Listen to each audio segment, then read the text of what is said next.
Right,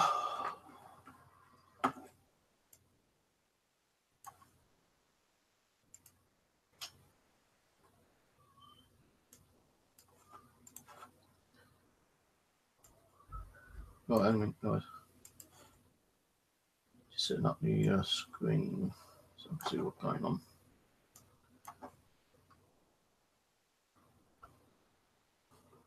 So I thought I'd do this little live stream today. I might be doing a session tonight, I don't know yet. But I thought I'd do a little video on some of the weird things that's happened in the past. Hi, Sarah. I don't know if I've ever done this actually, but I'm going to tell you some of the weird things that's actually happened to me since I've been doing this.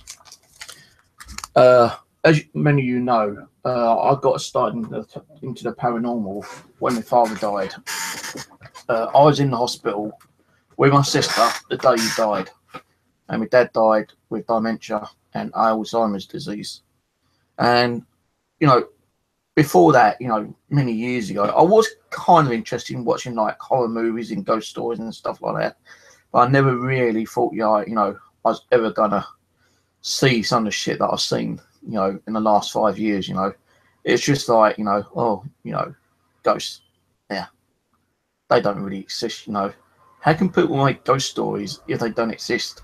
That is what was, you know, in my mind when I was younger, you know, kind of thing. You know, I never believed anything like that. You know, even horror movies like, you know, vampires and, you know, werewolves and, you know, all that kind of stuff. You know, it was kind of a fascinating, like, you know, to watch them, but to believe them, nah. I didn't think none of this really existed. And am I fucking wrong now? Yes, I am. There was a time, I think I might have said this, as me and my sister Sandra was at home one night watching this horror movie. My mum and dad and my other two sisters had gone, I think, visiting my nan or something, or gone somewhere. They'd gone out somewhere, and we was told not to start late, but we did. You know, we watched this horror movie, and what it was is about this woman, like, being at home, and this is kind of the start of the thing. You know, way before my dad died. You know, you're talking about, oh, I say about 35 years ago, and I still remember this actually. So I'm going to add this because I think it could have been paranormal. Anyway, we were watching this movie, this woman being, you know, alone at home, like we were, alone at home. And what the story was about is that, you know, she had been stalked. And it was like a movie about someone getting in people's houses and, you know, killing them. Now, what happened is that this stalker was moving around outside, and this woman was just sitting there watching TV. And just like we were, me and my sister was watching TV. And all of a sudden, like, on the movie, you hear this bang on the window, and it makes the woman startle. Now, within seconds, I swear on this, we also heard a bang on our window. Was kind of like, well, what the fuck, you know? Hang on a minute, we just heard that on TV, and now we're hearing it. How so, you know? Was that our imagination or what? I don't know. But we heard a bang. My sister freaked out. I had to get up. I had to go in the kitchen, get a carving knife from the kitchen's drawer, and she goes, look out the window, look out the window. So I'm looking out the window. You know, like where the living room is, you've got the living room, then you've got like a little hallway, you've got a cupboard. Opposite the cupboard, you've got like a small toilet, and then just further a little bit down, you've got the kitchen.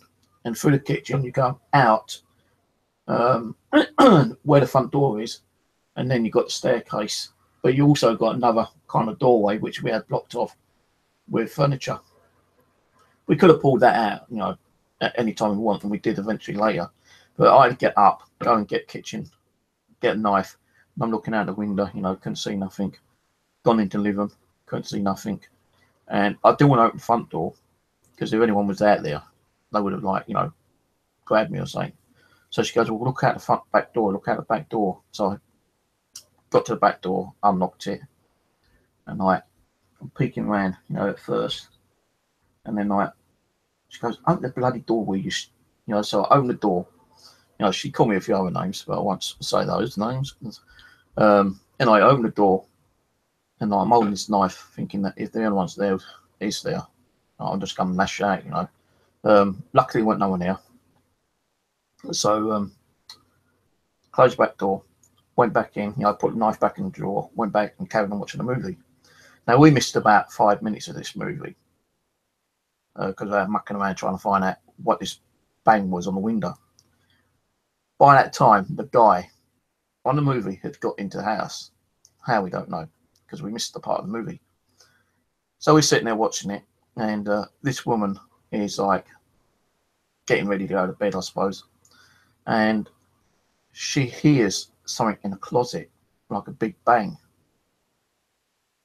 And as that happened, would you believe, I've got chills running down my arms thinking of it right now. Would you believe it? I swear on it, we heard a massive bang in a cupboard, which is in the living room, where the TV is like, kind of like backed against the door. So where the TV is, you've got like another like cupboard way, which we used as like a spare storage room, and that's where this bang came from. Now, people were saying, "Oh, maybe it's like vibration from the TV," but no, because like we didn't have the TV that loud. But on the TV, you know, the bang was loud enough, and it was after seconds, you know, after the noise, we heard this bang in the cupboard. Now, we were like cracking ourselves, you know. We didn't know to run upstairs and hide under the sheets, or, you know, run outside and wait for their parents to come home, what. But no, I'd done a stupid thing. I went back into the kitchen, got a carving knife, and I said, right, I'm going to pull the table out, and if anything happens, you know, fucking run, get out. And I was trying to like be the brave man here. So we pulled the TV out, and when you open the door, the switch is just inside, and you've got to, you know, put your hand around and turn it on. You know, you're going to be that scared, which we were, or you can just walk in and turn the switch on. So anyway, we've opened the door, and I put, you know, like I opened it a little bit so I can get my arm around, and I turned the light on, and when the light turned on, I pulled the door open, and I'm going, right, you fucking will, you know. But in my mind, I wasn't really swearing, like, you know, out loud, and I'm like, where the fuck are you, you know? And I'm waving this knife around, nothing there whatsoever, nothing. And there were a lot of boxes, you know, that were stored up, you know, on top of each other. Maybe the vibration actually made the box fall down. I do not know, but it's kind of freaky to have those two things happen while the movie was on. The tap on the window on the TV, we hear a knock on the window, then like something falling down on the TV in a cupboard, like a what are they called, a closet. And, you know, within seconds, we hear something fall down. You know, that's crazy. That I remember. But I kind of thinking, well, maybe it was our imagination. Maybe, you know, we just thought we heard a knock on the window. Maybe, you know, that bang in the cupboard was like, you know, a box falling down. Because, like, you know, I went in there the next day and there was a lot of boxes on top of each other. And, you know, a slight touch could have actually knocked one or two more down. So I kind of like straightened the cupboard up a little bit and made sure no more boxes would fall down. The next time that anything really happened was when my dad died, actually. No, I'll tell you that, you know, I've told you that because maybe that could have been paranormal, maybe just imagination, I don't know. And the paranormal can play tricks with our mind. So anyway, when my dad died, I said to him, as he was laying there on his deathbed, you know, so Dad, you know, if you ever want to come and visit me, you know, just don't scare the shit out of me, you know, I don't want that happening. But you want to visit me, you know. And it was probably about 2 months later, and I've told this story many times, you know, I'm in the kitchen making coffee, I'm feeling like a tug on my back shirt. My 40 kids mucking around, and this went on for about a week. You know, every time I've gone in the kitchen around about 9 o'clock to make myself a cup of coffee. I say 9 o'clock, you know, because I felt it was around about 9 o'clock. I think it was around about 9, 10 past 9. in between those time barriers. And you know, this went on for about a week, as I say. And I was watching ghost hunting programs, and it told you about the EVPs. So I got my Nokia. I found out the Nokia could record. I done a recording in the kitchen one night, and while I was making my coffee. I didn't want to do it while I was making a coffee, because you would have heard the cups and, you know, the milk being poured, the water being poured, the spoon being stirred, and all that kind of thing. So I knew that would actually contaminate the EVP recording. So I waited until I made a coffee. Then I've done a recording. I just said, anyone here want to talk to me? Anyone's got any messages? You know, you want to say hello, whatever. And I had my EVP recording, and I left it recording for about 30 seconds, stopped it, went in the living room with my coffee. Now, you know, before that particular night, I got the EVP recording. I did ring my sister a few nights before saying, you know, crazy things happening. You know, I keep getting tugged, and I'm thinking it's the kids. But, you know, the kids ain't around, they're either upstairs or they're out or sleeping, you know, kind of thing. And it's always, you know, between that time. And my sister, you know, kind of like started taking pictures. Oh, I've seen a ghost die, yeah? Stupid idiot. Ghosts don't exist, you know, it's your imagination. Stop being stupid, blah, blah, blah. I said, well, maybe it's Dad. She goes, oh, don't be stupid. Dad's dead, you know. He ain't going to come back and fucking haunt you, you know. Saying this kind of shit, you know. And I thought, well, you know, maybe it's my imagination. But that night I done the EVP recording. I played it back, and within seconds, I hear the voice, which was my dad's voice, saying, Stephen, love you, son. And I was, whoa. I was shocked, you know. I was trembling, I had goosebumps, you know. I didn't know what I heard. I had to play it a couple of times. And then I realised, yeah, that's definitely Dad's voice. But how can it be his voice when he's dead? Maybe, you know, he has come back as a ghost. So I went into my room. I picked up the phone, the house phone, and I rang my sister. All right, no way. Right, you want to, you know, take the piss out of me? No, I told you I've been tugged. Yeah, I've got something better. She goes, oh, I know you've seen Dad, are you? You know you've seen this ghost. Ooh. I said, no. I've got an EVP. Well, what the fuck's an EVP? EVP is an electronic voice phenomenon. Well, what the fuck's that? You know, I don't know what it is. But I explained to her what it was. And I said to her, you know, I found out what this was on one of the ghost hunting shows. Oh, so you've got to be stupid enough to try it, have you? Well, yeah. I wanted to find out if there is something in here. And listen to this. And I played it to her. And as soon as I played it to her, dead silence for about, you know, 20 seconds. She goes, did I just hear what I thought I heard? I said, yeah. Now you think I'm being crazy, do you? Listen again. And I played about 2 or 3 times more. And she goes, Stephen, that's Dad's voice. I said, I know. And I've got goosebumps again. And we both started crying, because we never knew that we was ever going to get my dad's voice. You know, it was like crazy. So I put the phone down on her. And over the next couple of nights, I started doing a few more EVPs, and I was getting like voices such as like, help me, I'm dead, I'm afraid, you know, hello, you know, all different kind of EVPs I was getting. And that is mainly in the bathroom and the kitchen and the living room. Now, as you come in the front door, you've got the stairwell, you've got the hallway. And as you go down the hallway, the first room is the living room. The second room is like, it's supposed to be like a second living room, but it was acting as mine and my ex-wife's bedroom. Go further down the hallway, you've got the kitchen.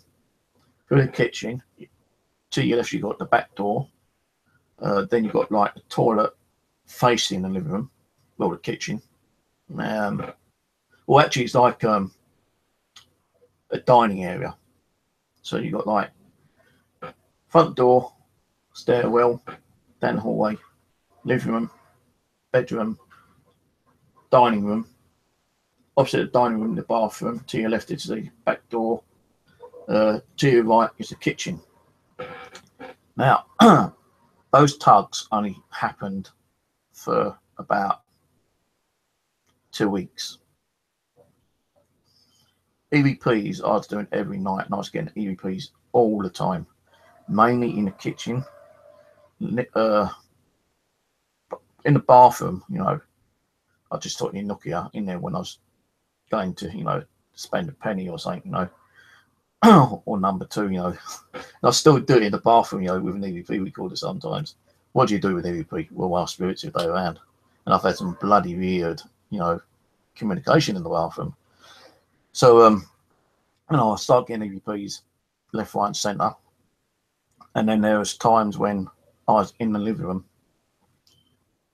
and I had my door open, and I swear I kept seeing this shadow walking down the hallway towards the kitchen. And I always thought it was the kids. And I shouted out to the kids one night. I said, "Did you just come down here?" "No." "Why?" "Oh, I thought I saw you go past the living room." "No, we've been up here all the time." So I'm thinking, okay, weird. And, every time I saw this shadow, I called out, "Who's that?" No replies whatsoever. Even if the kids were in or out, I still saw this shadow walking down the hallway. And it's like, full human-sized shadow.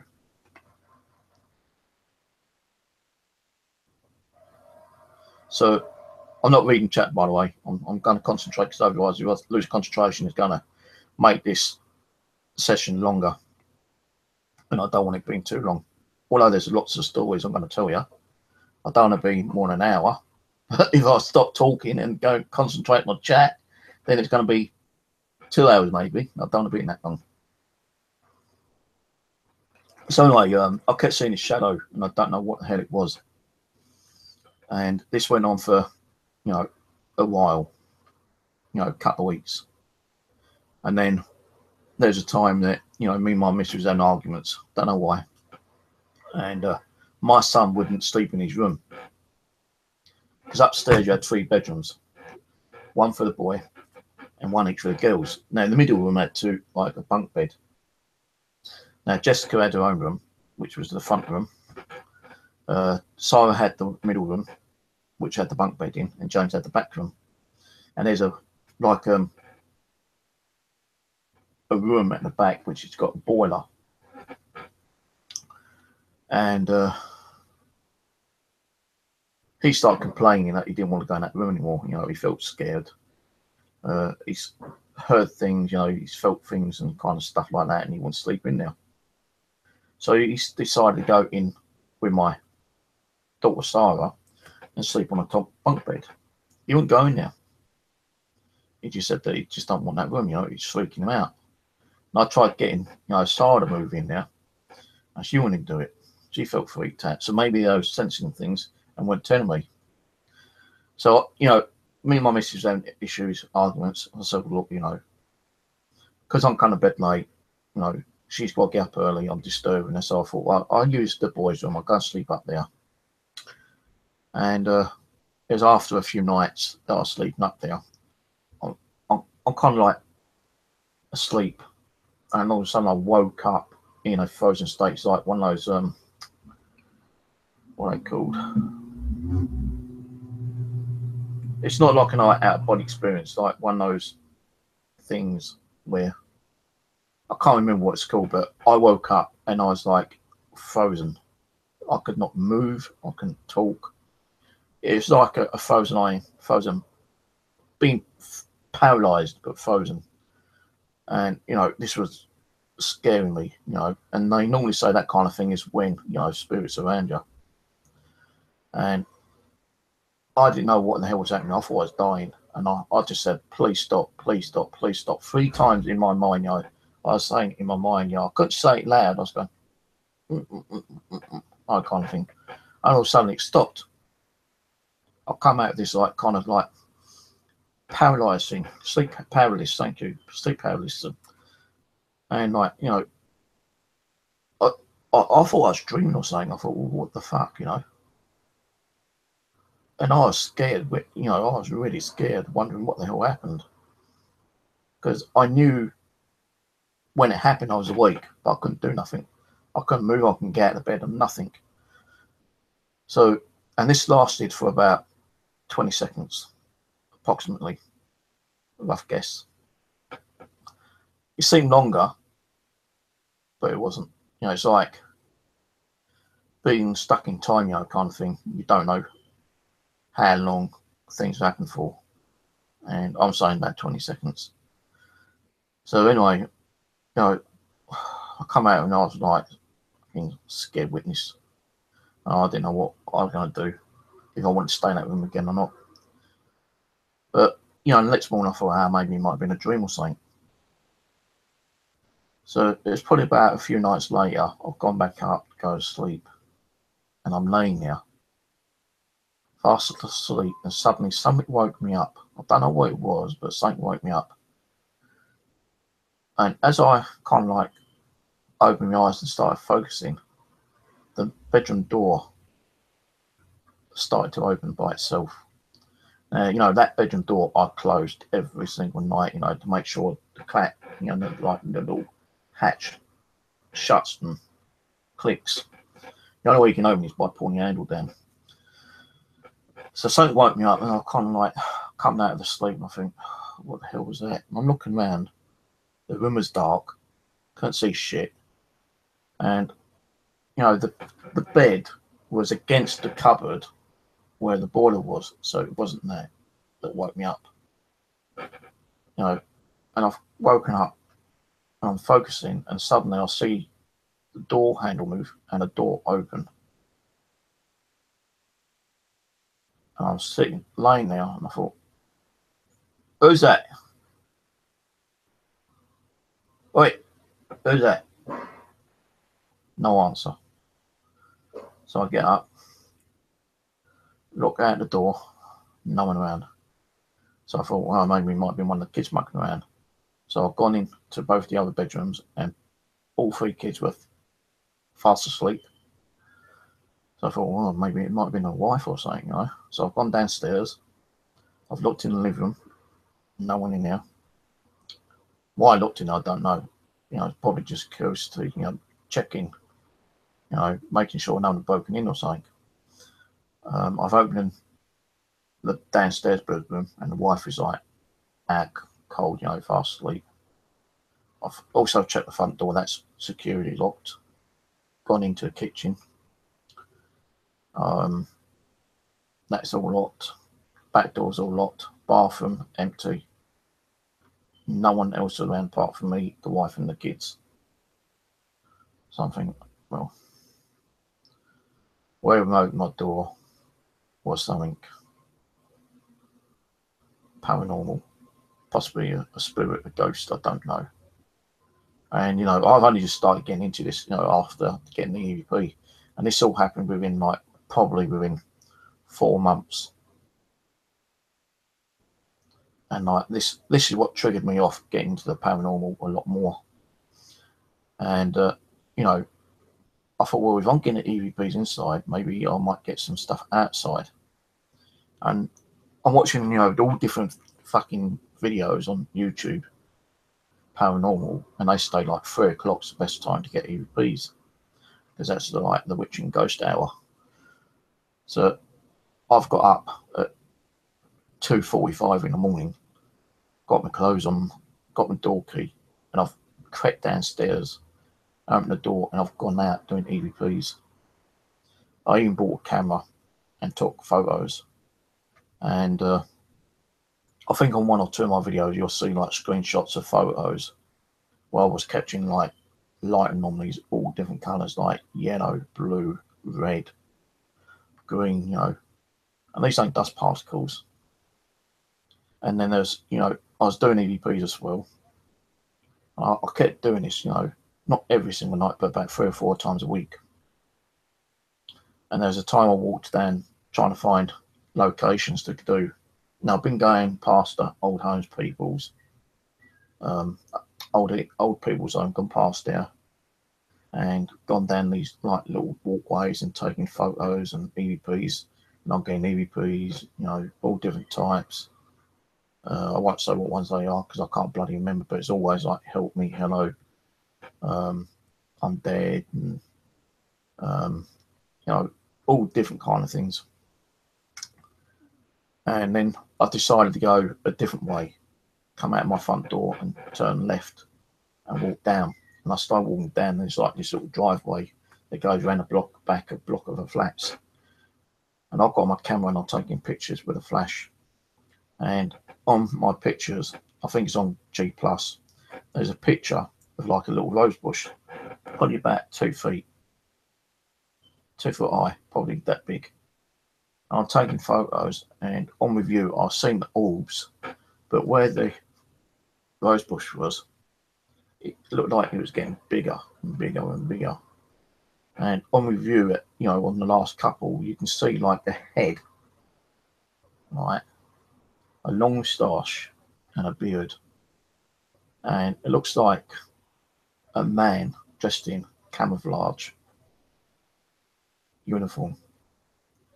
Now, I didn't see that at first, you know. I thought I saw like, you know, a man's head, but I didn't see the camouflage. So only I put it on Facebook. Someone said, "Oh, there's a guy dressed in a uniform, you know, like British uniform outfit, camouflage." And I thought, "Whoa, yeah, you're fucking right."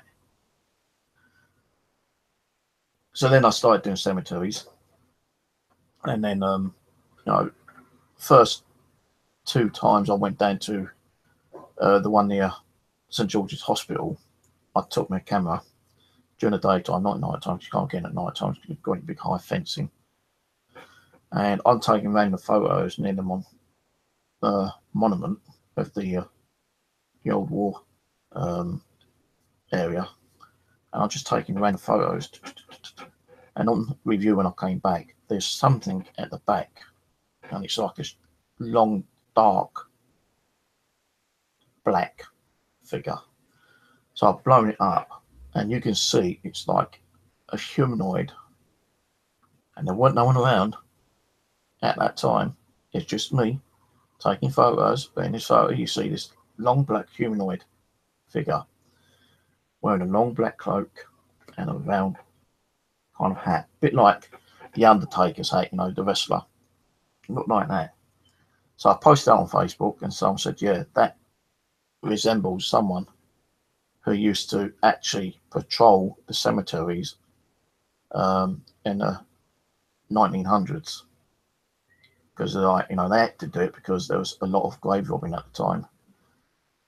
So I thought, whoa, so is this like some kind of undertaker, or is he some kind of like security? Does he work for the graveyard or what? And they said, no, you know, he worked for the, you know, the cemetery, and they used to dress like that. Oh, whoa, that's crazy. And, you know, I was getting loads of different, like, you know, images in photos in that cemetery. And down the Garrett Lane, no more than probably about half a mile away, there's another big cemetery on Garrett Lane, Tooting. And I've gone and paid that a visit quite a few times. And I'm taking random shots. And again, no one around me. But way back, you see this great big long crypt. And I still can't find the photo. I've been trying to find the photo. But I do remember that I actually believe I caught about 6 spirit people in that one photo. Now, you're probably saying, no, bullshit. I'm not lying. I'll tell you, I'm being honest. There was about 6 people. There's one like kind of peeking behind a tree. There's one kind of like kneeling down at a grave. Down where the crypt is, you've got one person on one side, another person on the other side. And then on the left side, you've got another person standing there. Then, or it's actually like 2 people talking to each other. Really crazy. And I can't remember what camera I took it with. And I've noticed that on different cameras, you know, you get different results, I think. But going back to the one at St George's, it was probably about the 4th or 5th visit I went now. I've done an EVP, and I took my bike, push bike, and I got a voice of a little boy saying, "I like your bike."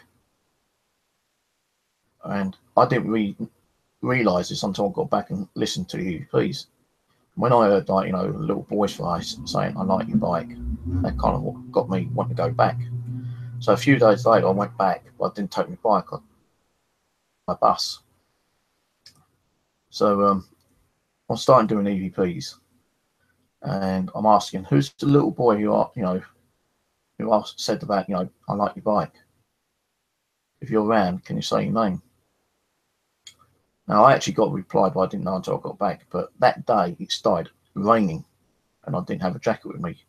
So I decided to stand under this tree. Now, the thing was, the tree had no leaves. It's just like a bare tree. But I thought it might keep me covered. Now, an unusual thing happened to me that day, and I'm being honest with you. It pissed down rain, and I was standing under this tree, and it looked like a beam of light. It looked like the sun ray coming down across this tree, right? And the whole tree kind of sheltered me from the rain, although there were no leaves. I didn't get at all wet.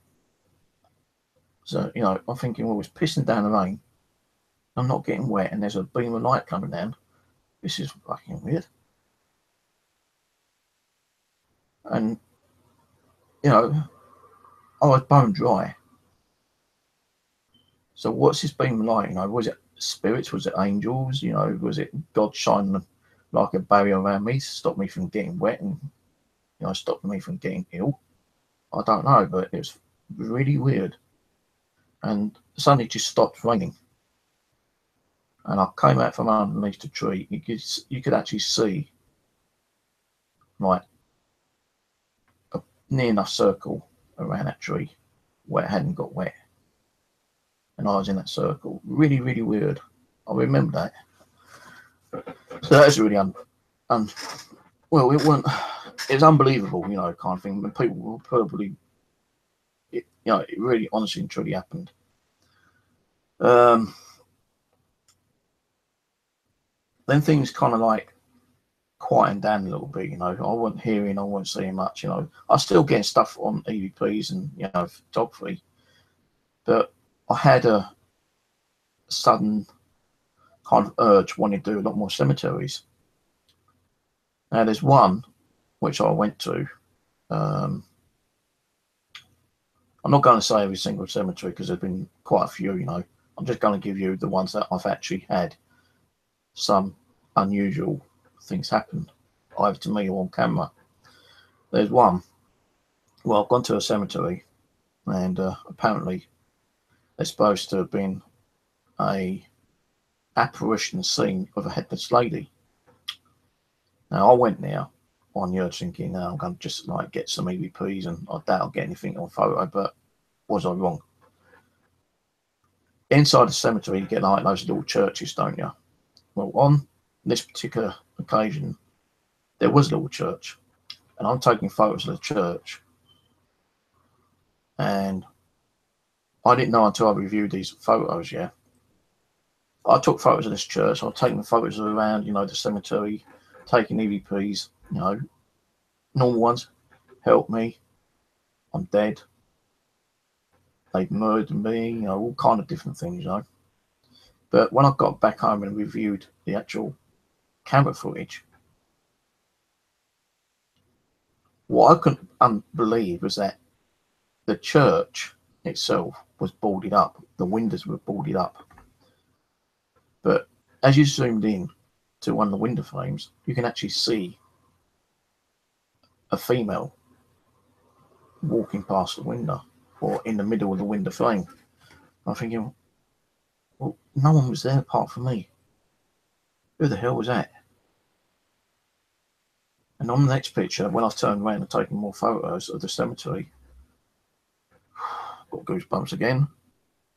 Don't know if you see that, but goosebumps. On the other picture, I see this like Victorian lady. No, it's Victorian. She's got like a Victorian dress on. Near the full-bodied expression, but guess what? No fucking head. So maybe I'll call the headless lady that may have been seen in that cemetery. Now, many of the apparitions I've not seen with my own physical eyes. but there has been, you know, the odd occasion when I have seen stuff. Now, I think that one was actually when I separated from my wife, and I've been put in temporary accommodation because the landlord wanted his property back so he could like re-renovate it and build it for like college students. So I was actually at the time in temporary accommodation. I was classed as homelessing. And when I was in temporary accommodation, I didn't want to be sitting indoors, you know, watching TV all the time. I had to get out. That's why I started doing a lot more cemetery work. Now, I found a little cemetery not far from here, and I still can't remember where it is, but I've got photos of the actual signpost at the cemetery, and I'm going to try to get up there again sometime. And at the back, there's an old building. I don't know what the building used to be, but it's like a building with a load of windows, and it's like green framework. And I'm taking random photos, doing EVPs, taking video, doing like K2 meters and everything like that. And like, I didn't think I was going to get anything with the photos, but was I wrong? In that building, there were a lot of spirit faces. Now, people say that's just like, you know, pixelization. No, there was one of a little boy's face peering out at me. There's another one of a lady, probably 1940s.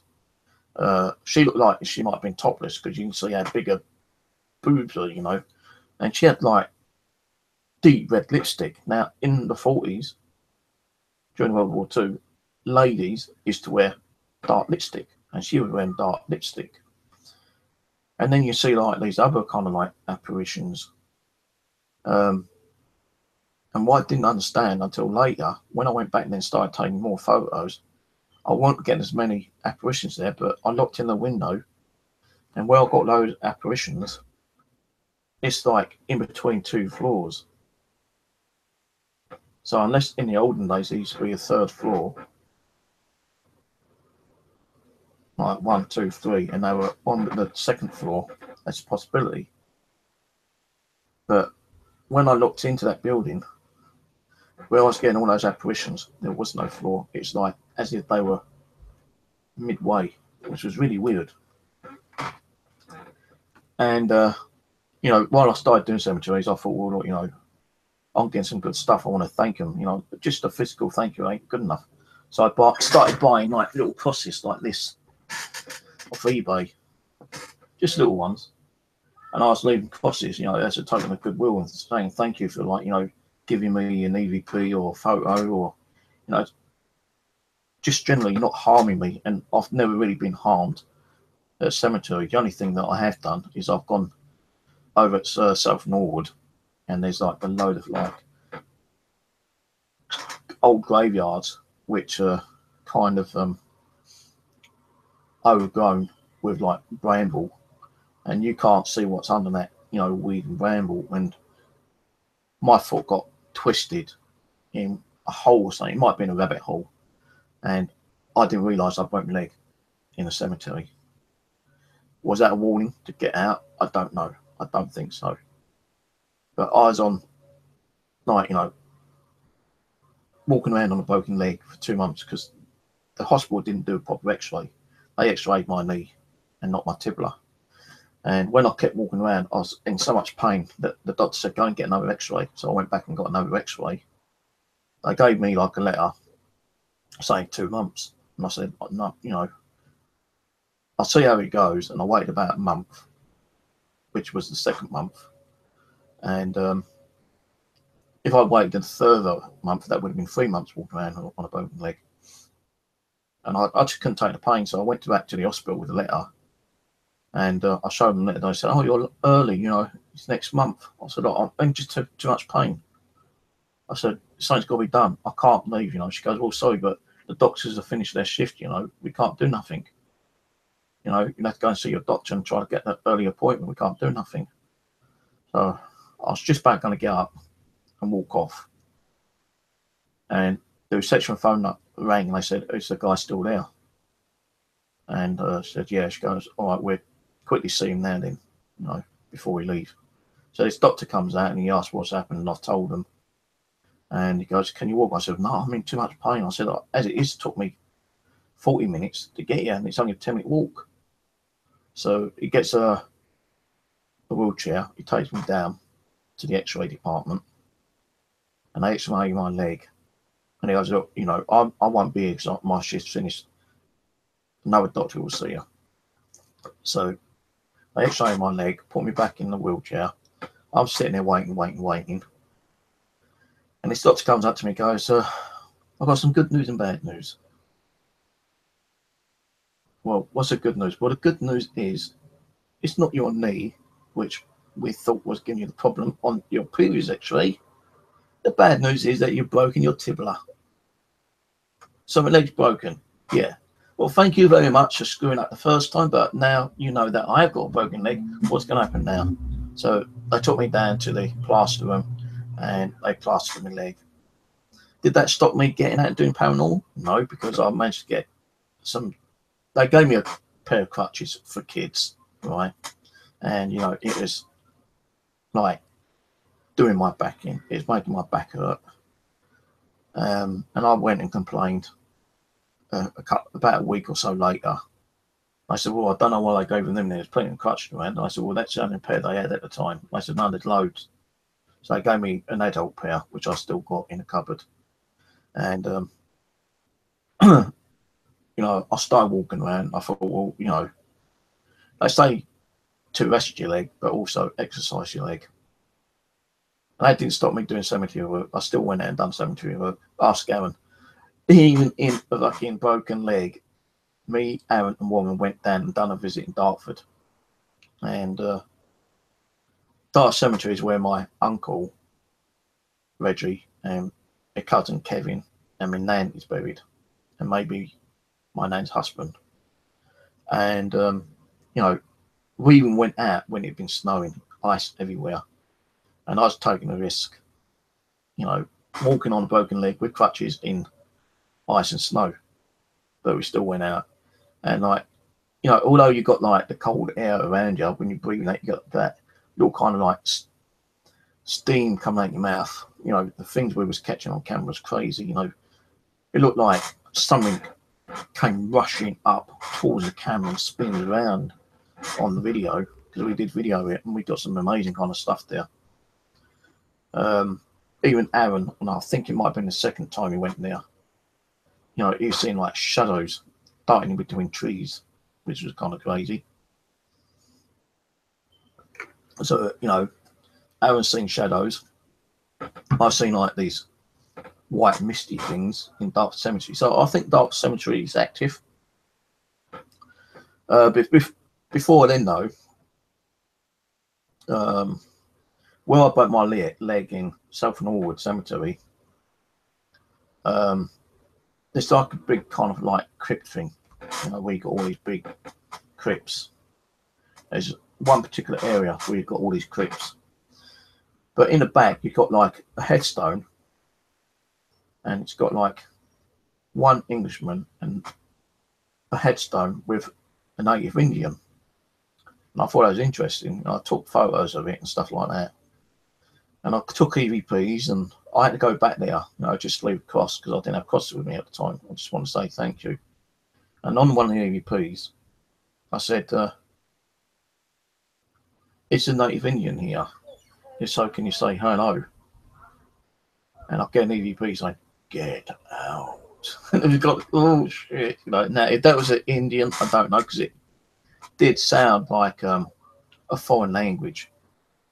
But it went, get out. I thought, fuck, okay. And I actually heard it on playback at the time. So I thought, okay, well, you know, I'll just come to pay respect. I'll leave you a cross here as a token. And as I was walking out, I said, well, now you've got your cross, what do you want to say now? And I've got this EVP saying, thank you for the cross. I thought, whoa, okay. So, yeah, I was getting some interesting stuff in cemeteries. Now, talking about me and Aaron, there's a guy called Warwick, who I know. You used to do fishing over Dartford Heath, not Dartford Heath, Mitcham Common. And before we go into that one, I can't remember if Mitcham Common was. Hang on, no, hang on, getting. I met him over Mitcham Common work. Yeah, no, he's got this Georgian house. Now I can't remember if Georgian house was before or after Bexley Village. Now there's a cemetery. I'm going to tell you the story, but I can't remember exactly what's before, what's after, and whatever. At Bexley Village, me, Aaron, and Warren have been walking around and taking photos, and I've caught an image on photo which looks like a matchstick man, which is kind of crazy because, you know, we had no Xbox Connect running. There weren't no way to power it up. We didn't have no laptop, nothing. We just take cameras, video recorders, and EVP recorders, and, you know, like K2 meters and whatever. And I'm taking photos, and I've got an image of a person as a matchstick figure. That's impossible to get. Maybe I got it like a 1 in a billion chance. I don't know, but I've got it. Okay. Jordan's Wood, as you know, I've got a few videos over Jordan's Wood. You know, me, Aaron, and Warren's gone up now. Never thought we'd get anything. Come back, upload the video. A couple of months later, I'm hearing a voice in my head saying, "Review the video. You got to watch it. There's something amazing in there." I've watched it, and as I'm watching it, I see like this monk figure captured on camera. Now, you know, the night we called that, we weren't feeling nothing. We didn't feel afraid. We didn't feel scared. We didn't feel any vibes. No, we didn't feel anything paranormal. But we got this monk figure on camera. So I've, like, you know, taken that clip out and put it as like a separate file. But when I come home about a week later, I'm getting this voice in my head saying, "You need to recheck that video again. Watch after you caught the monk."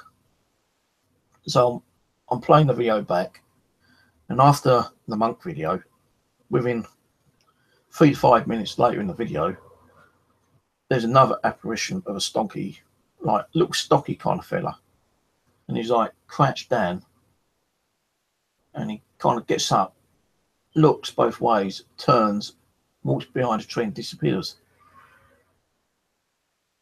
And they were both in the same video.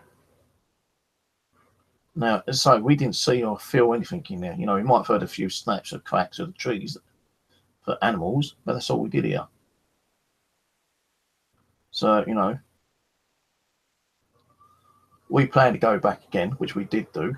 And the second time, we didn't feel nothing in there. You know, the same kind of situation. You know, done EVPs, recorders, you know, took photos. We got orb activity. Yeah, you know, you're going to get orbs everywhere. But you know, I came back, uploaded it, didn't think about reviewing it. A couple of weeks later, watched the video, and again, there's another stocky guy, a different part of the wooded area, another stocky guy, completely different.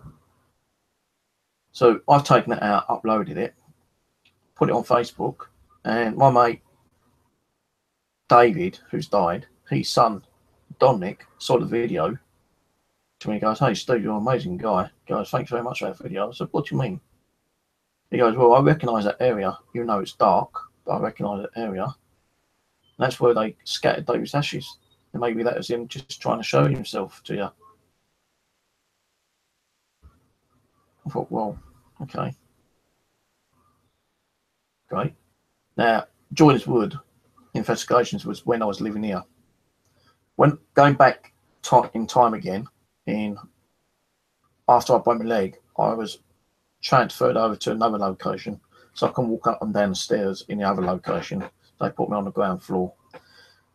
While I was doing cemeteries, I decided to do some voluntary work in a charity shop, and the day I actually worked there, something really terrible happened. I picked up a book, which you know about, some of you do. There's a video on it on YouTube, a couple of videos actually, and it's all about, you know, the Encyclopedia of Ghosts and Hauntings. And as soon as I picked that book up, within minutes, I violently went ill. I had stomach cramps, I had diarrhea, I was throwing up, I was like shivering, my head felt like it was exploding. And I said to the woman, I've got to go, I'm not really well, you know. She goes, no, you don't look well, you better go. But, you know, I still took the book, I paid £1 for the book.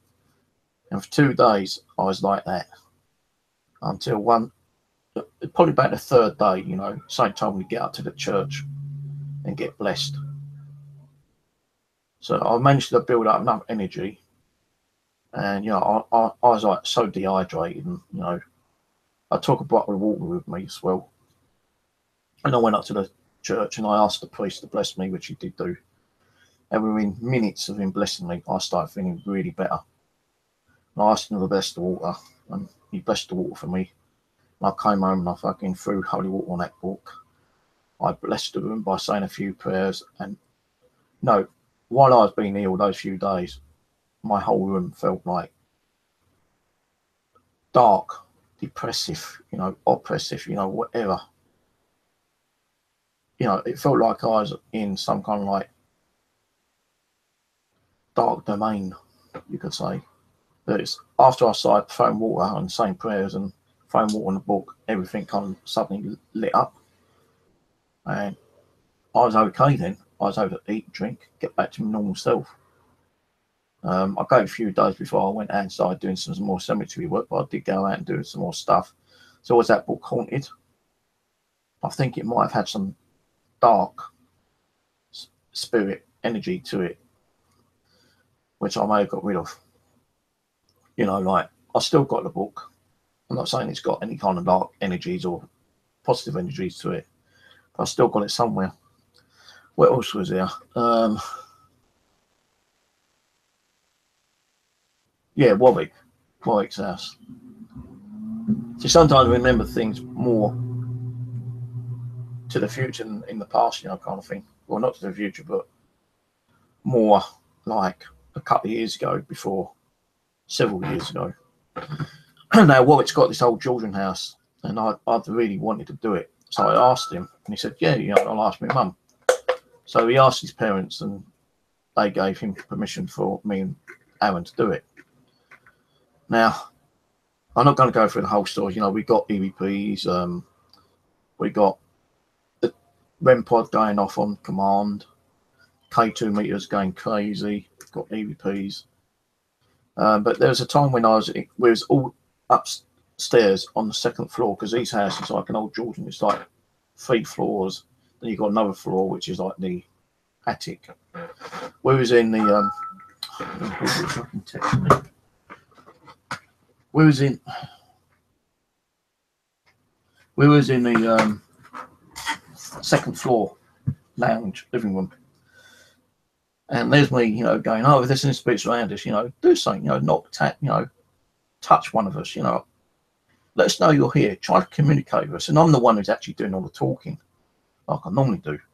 Never shut up some of the times. So, you know, come on, touch one of us, you know, do something, you know, move something, set off the devices. And I'm sitting in this chair, I'm like here, Aaron is to my right, probably about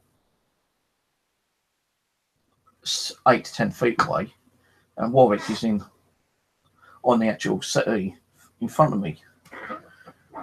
And we was just talking, you know, I one of the K2 meters on the table, asking them to set the K2 meter off, and all of a sudden I felt like this hand go like that. It was a physical touch on the shoulder like that. And I turned around and thinking this Aaron, I said, wait, he goes, what? I said, did you just touch me? He goes, no. I said, yeah, oh, did you touch me? He said, no, I didn't touch you, I'm sitting all the time.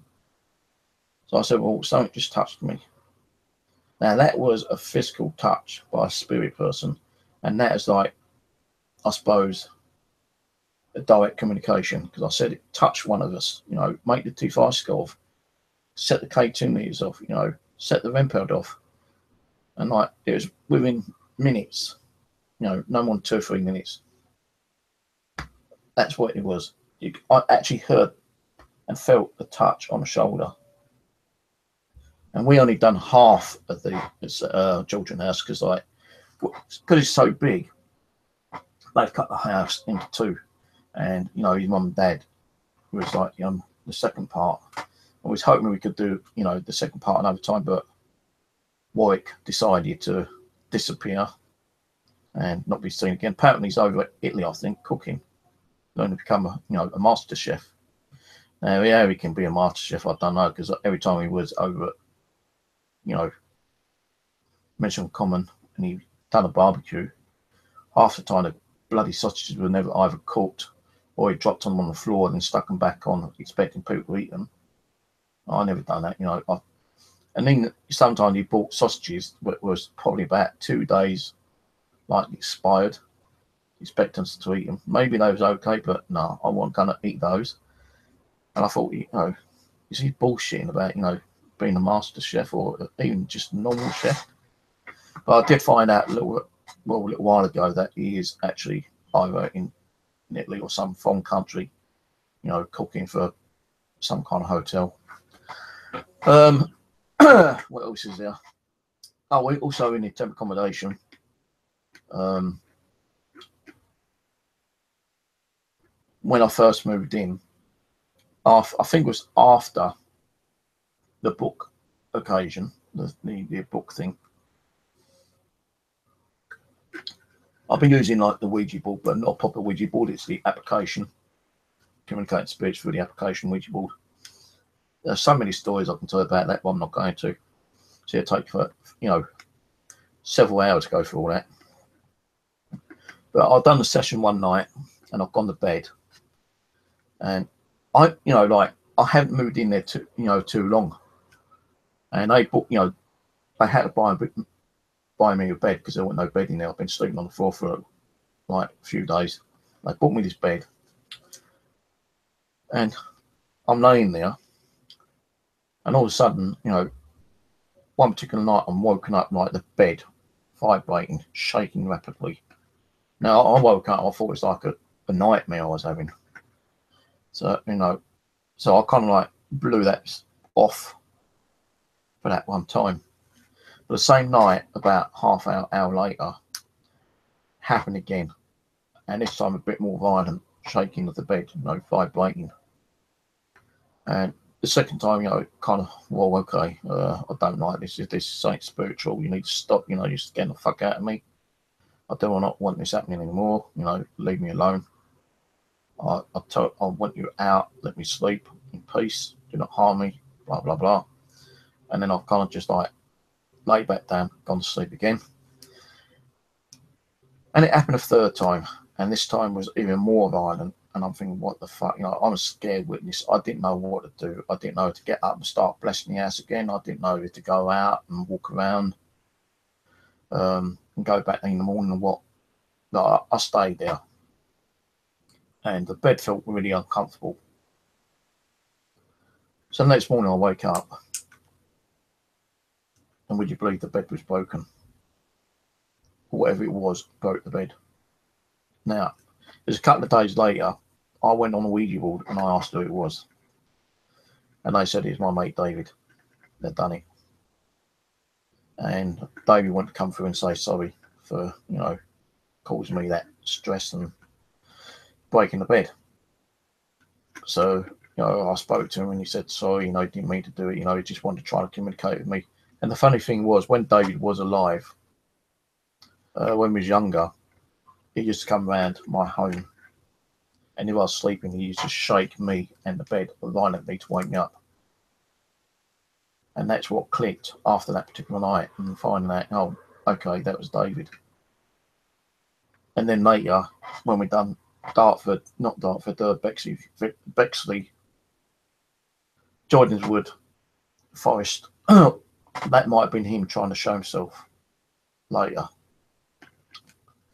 Now, also in there, in that same temporary accommodation, there was times where on video, old video I got, 2013 I think it is, I'm sitting there doing like a little Ouija board on the tablet, communicating spirits. I think I might have had a ghost box on as well, I'm not sure, I can't remember. But I've asked the spirit come out from the bathroom and walk past the kitchen, and it actually happened. So I said, well, you know, can you now go back from the kitchen and go back in the bathroom? And you see this orb go back. Now, although it's shown as orbs, to me, what I saw that particular night was, well, it looked like a transparent kind of white object, humanoid.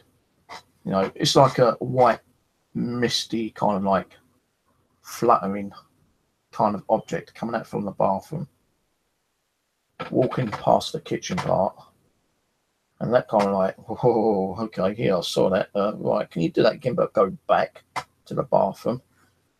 And when I said that, you see this orb go past, and you see that on camera, but I'm actually seeing it as like the same humanoid, white, transparent kind of object going back to the bathroom. And that was like crazy, you know. And both on, you know, when you see it, it's like an orb on video, but I'm seeing it like a white humanoid shape. And then when it goes back, you see it all go back. And I'm seeing it as that same white, transparent kind of humanoid going back to the bathroom. So that's another thing I always remember.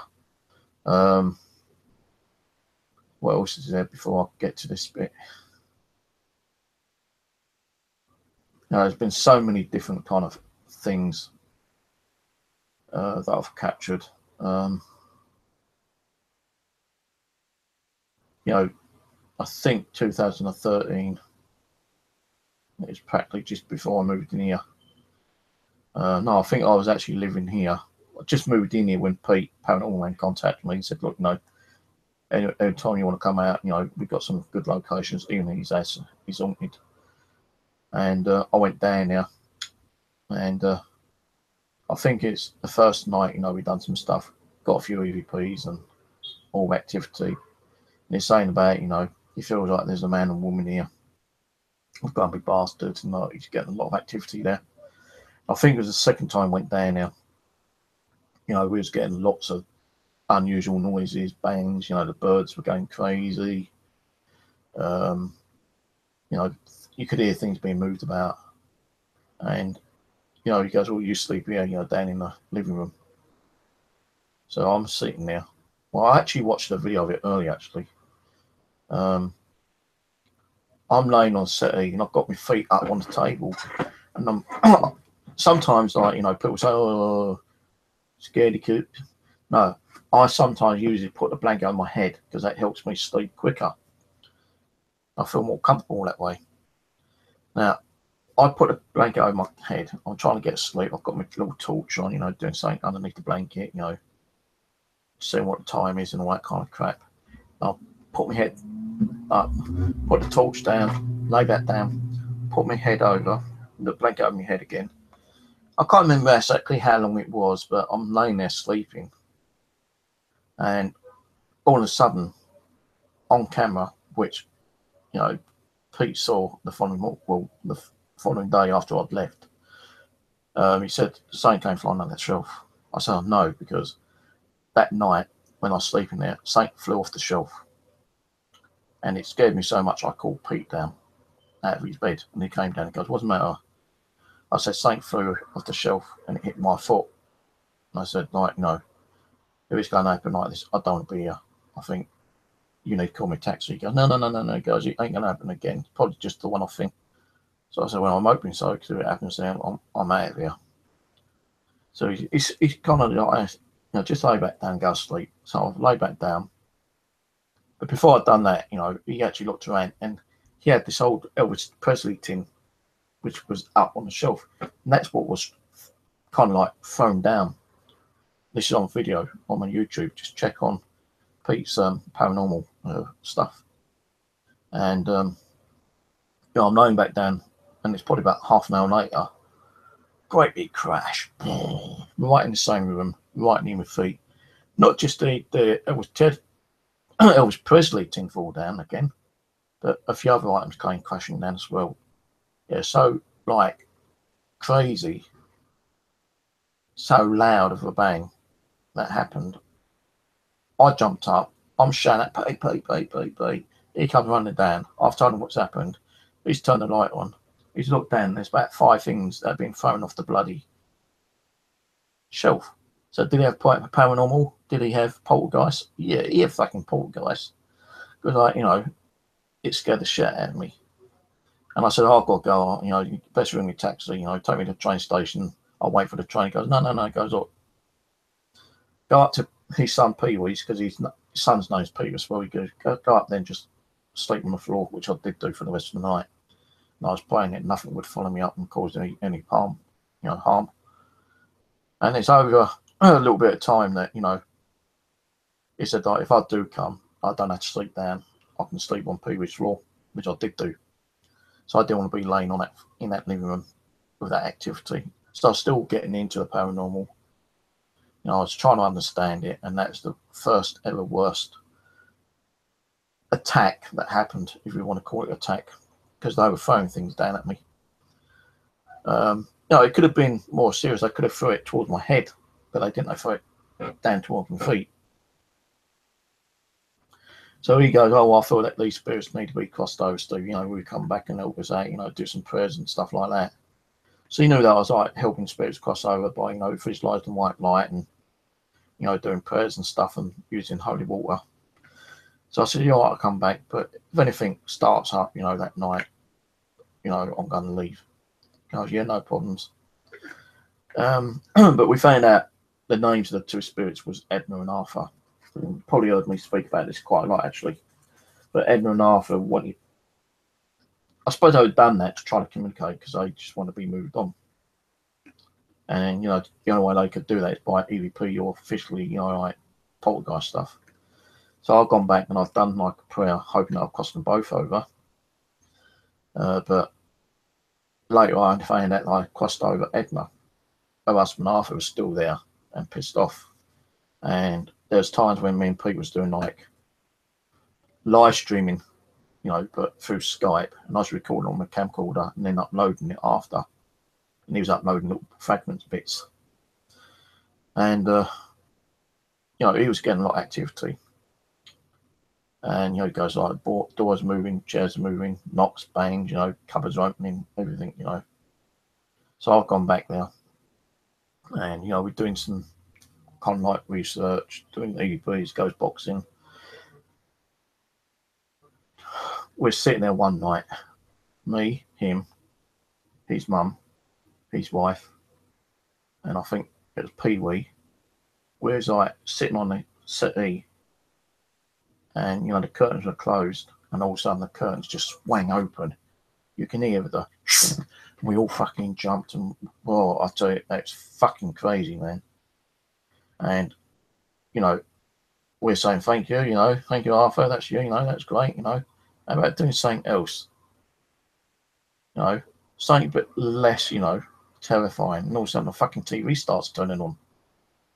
And, you know, the remote control was over where the TV was, so no one was mucking around with control. So, like, they get up, thank you, Arthur, that's you, thank you very much, you know, appreciate that, you know, let's turn the TV off. Can you do something else? Lights start flickering on and off. Crazy. Lights.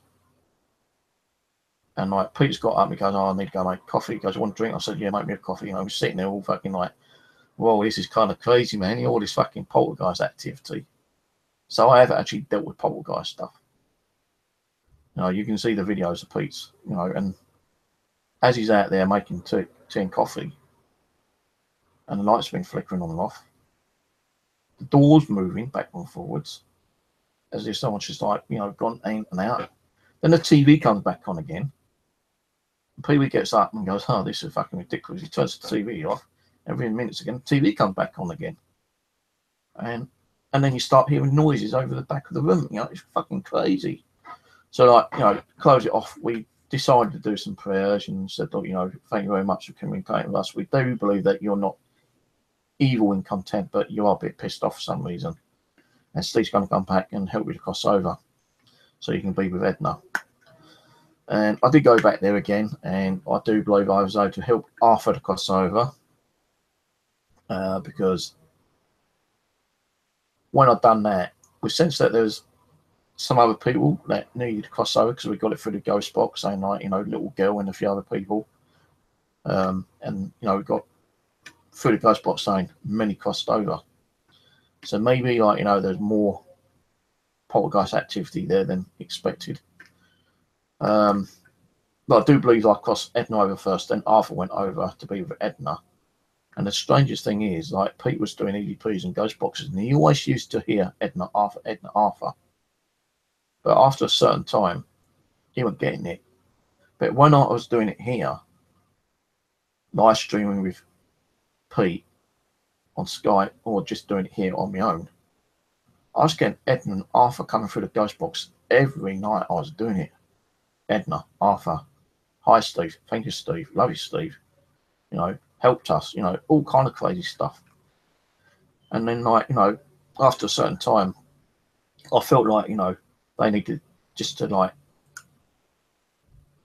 move on, carry on, go, you know, go and do whatever they want to do, go and see friends and family. And then I said, like, you know, it seemed to be a bit quiet, I'm not hearing their names. And I get an EVP through the ghost box saying, we're leaving Steve, Edna, Arthur, leaving, thank you, goodbye. And I thought, whoa. So maybe they stayed around for a certain amount of time and thought it's now their time to actually do carry on and move on to the other side, or go and visit friends and family or whatever. You know, sometimes I might get their name coming through the ghost box, and when I do, it's like they're just coming through to say hello, thank you. And when I do get that, you know, it's an emotional thing, you know, and I do feel a little emotional now, actually. It feels like, you know, you felt someone over who is really kind of like appreciated for what you've done for them. And the reason why they done what they done, you know, to, you know, like the poltergeist thing, because they was angry that they had not crossed over and they wanted to move on. They was asking for help to be moved on. And although I helped Edna over first, Arthur was, I believe, a bit too afraid to cross over, and he kind of like didn't cross over in time, and he got stuck there, and he was a bit pissed off, and that's why he was getting, you know, still getting poltergeist activity at Pete's. And eventually, when I did go back a couple of times later, you know, I didn't move him on straight away. I said, look, you know, we want to try and communicate a bit more. And then next time I come over, I promise to, like, cross you over. It's okay. And he goes, yeah. He goes, there's one at a ghost box session where we got, help me, want to be with Edna. And I, you know, I said, yeah, you'll be with Edna, you know. Next week I'll come back and I'll let you cross over. And I believe I crossed him over because, like, Pete never had all that activity. It went dead quiet for a little while.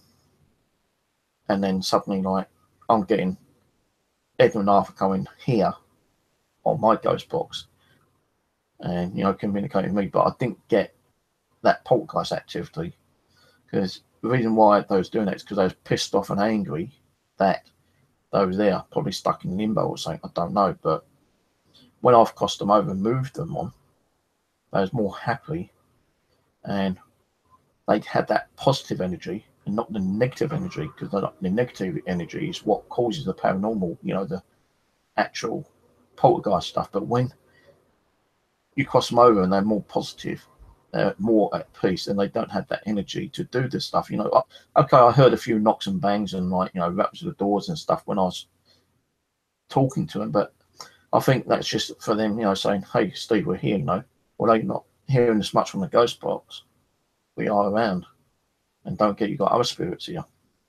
So that was really like a crazy few weeks with Edna and Arthur, you know, kind of thing. Moving more onwards, a couple of little more stories.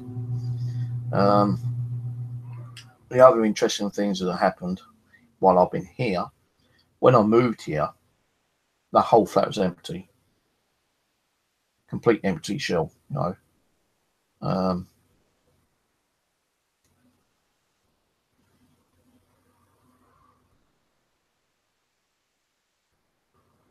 I thought I just heard a voice, but I couldn't imagine it. When I moved here, the whole flat was an empty shell. Not full up with junk like it is now. And I think I'm going to be like my ex-missus, where she was a bit of a collectaholic, you know. And now I've got, you know, this magnet fishing stuff, you know. I'm collecting more and more kind of stuff. Although it's more history kind of stuff, you know, it feels like there is some kind of energy attachments to some of them. But anyway, the whole flat was a shell, right? I was in the temporary accommodation, and the council said, you know, you've got to start voting. You haven't been voting for, you know, your housing. If you don't start voting for your points structure, you're not going to get a place. And if we don't see that you're voting, you'll be out. So I had to start voting. Now, when I started voting here, before I got here, I did a Ouija board session, yeah. And at the time, I actually made my own Ouija board. And I asked the spirits where I would end up if I was to get a place. And they spelled out Streatham Vale. I didn't know where Streatham Vale was. I said, it's not far. No, it's not far from here. I thought, okay, well, you know, I was in Hall Place, Mitcham. So, you know, I put in like some bids, votes for these houses. I put, you know, vote for at least 3. And I really wanted to be, you know, more close to my kids. You know, we've been Collingwood, Tooting, or whatever. Well, where I live now isn't too far where my kids are. You know, it's probably about 7 miles away. You know, I can get there probably on 2 buses, but my ex-missus won't let me go and visit them. She don't want me at her property. If I ever went to her property, she'd call the police for trespassing. So the kids have to come and visit me. But anyway, I put in for these 3 places, yeah. And I get a letter one day saying, oh, well done, you've been accepted for this location, and you need to go and check it out. But the thing is that you have to accept it. Otherwise, you don't accept it, you won't get it, for one thing. And, you know, you'll be kicked out of where you are, because we need that place as it is. So I've looked up where the place was. I got here, and, you know, I went past the road. I'm trying to find out where it was. No one knew. And I'm thinking, well, where the hell is it? You know, I'm going to be late. And as I started walking back, I saw the signpost with it, like, you know, the road name. And I thought, oh, this must be it. So I came down, and there's this woman standing there. And I said, are you so-and-so? She goes, yeah, you here for the, you know, look-o? I said, yeah. So I've come in, and she goes, this is it. And it looked quite nice, actually, you know. Well, not a bad place. You know, I said, what if I don't take it? She goes, well, you don't take it. He explained, you know, you've got to take it, otherwise you'll be homeless. So I said, well, I've got no option then, have I? So I said, okay, what do I do? She goes, well, you need to come to the main office to sign a form and then get the keys. So, well, why can't I do it here? She goes, well, rules and regulations, you know, policies, you know, I've got to go there, which cost me money to do. And took me time to find the bloody place, but I managed to find their office. I filled out the form, signed it, got the keys, came back. Now, when I first came in with a woman, you know, everything looked okay. But when I got back and opened the door and went in that living room, I felt very uncomfortable in that living room. Why, I don't know. Now, I did do a little bit of research that the person who may have lived here previous to me was a police officer. And they must have dealt with a lot of crime, you know, murders, you know, they must have probably handled dead bodies and whatever.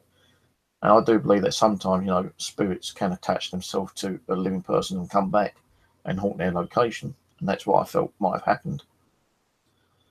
Now, I had nothing in here, you know. I rang up and I said, well, I've got a place, but it's empty. I've got no bed, nothing in here whatsoever. My mum started crying. She goes, well, give me some your bank account details. I'm going to put some money in the bank.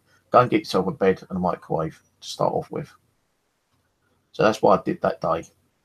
Well, the next day, actually, because the first day I slept on the floor. And it's very uncomfortable. So, you know, I think it was the next day I managed to go and get myself a bed and a microwave. But that's all my mum could do. And, you know, I asked the council about getting help. They couldn't advise me what to do. They said go to different locations, you know, where they can give you furniture, but you still have to pay for it. And I had no money anyway, because all my money had got tied up from when I was kicked out of my place where I used to live with my missus, because all my stuff went into storage facility, and that cost me like £2,000 just for like 2 months, grand a month, you know.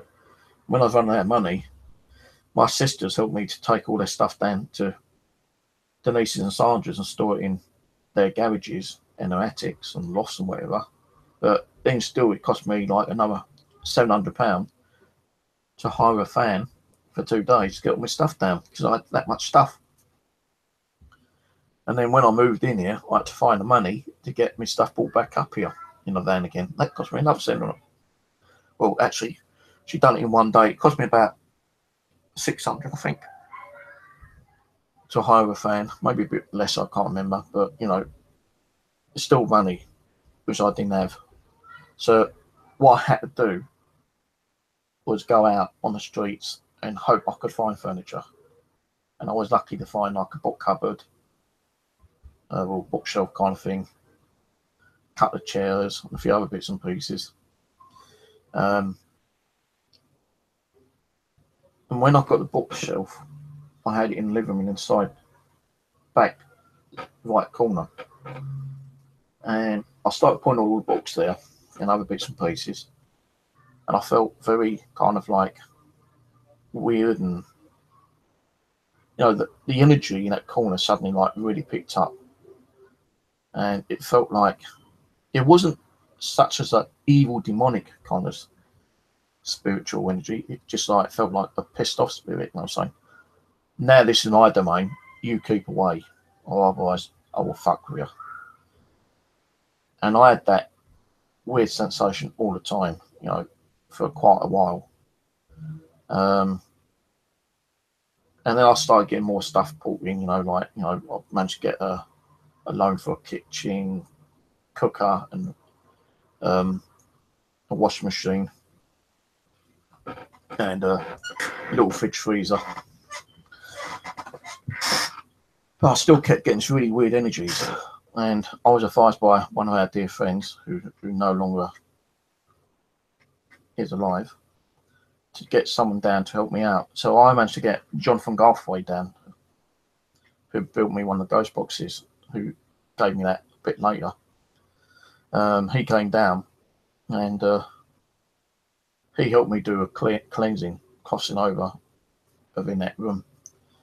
But the day he was supposed to come down, the night, which was a Saturday, I contacted him on Friday, and he goes, yeah, actually, Steve, I've actually communicated with the spirit through telephone. I said, do what?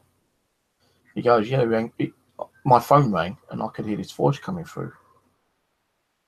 And he told me his name and everything. He goes, that he was there at your house, and he's the one who was like, you know, making you feel uneasy.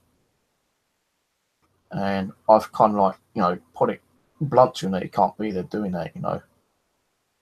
So, okay, weird. So does that mean you're coming tomorrow? Oh no, I'll still come. You know, your house definitely needs blessing.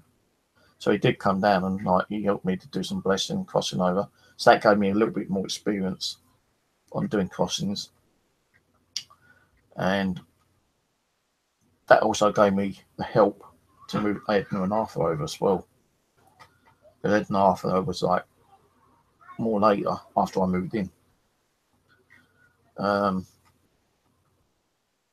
Because at the time, I think the first time I went to Pete's was when I was in a temporary accommodation. Then after I was able to move in here, because looking on my videos, I didn't have hardly anything in here, so it must have been around about that time. Now, sometimes, you know, kind of get lost and confused. You know, everyone forgets times and dates and stuff. I can't even remember like my kids' birthdays. You know, I can't even remember my bloody mobile phone number and all that kind of stuff. You know, times and dates does confuse me. That's why you see all my videos now. You know, 31st of June 2015 or whatever, you know. So I know when the videos were done. But after he'd done that, I was still doing a lot of stuff here, you know, and I was trying to do like I've been doing, like video with a normal camcorder and uploading it, and I've done that for quite a while. And for some reason, I was watching, like, you know, some ghost hunting shows, and they had like these DVR systems. So I thought I'd get one. And the first one I had was my 4-camera one. And later on, that packed up and I buy an 8-camera. But when I got the 4-camera, you know, I was watching it, and the things that I was seeing was like kind of crazy, you know, orb activity, shadows, you know, weird light anomalies, you know, flashing on and off, and I think, whoa, you know. And it wasn't just the DVR, you know, I started sensing a lot more energies around, a lot more unusual noises like taps, bangs, rattles, like even the door. One particular day, I was in the kitchen making myself a drink, and my living room door was rattling. And I've gone out, and I think I grabbed the camcorder, and I started filming it, and I'm going, right, whoever's rattling the door, can you make it rattle more? And it started rattling more, and I said, make it rattle a bit more violently, you know, really rattle it, and it started rattling really hard. I went, okay, you can stop now. And suddenly it just stopped. So I thought, really weird. I think that's up on the YouTube. But, you know, that ain't just the crazy stuff that's happened here, you know, that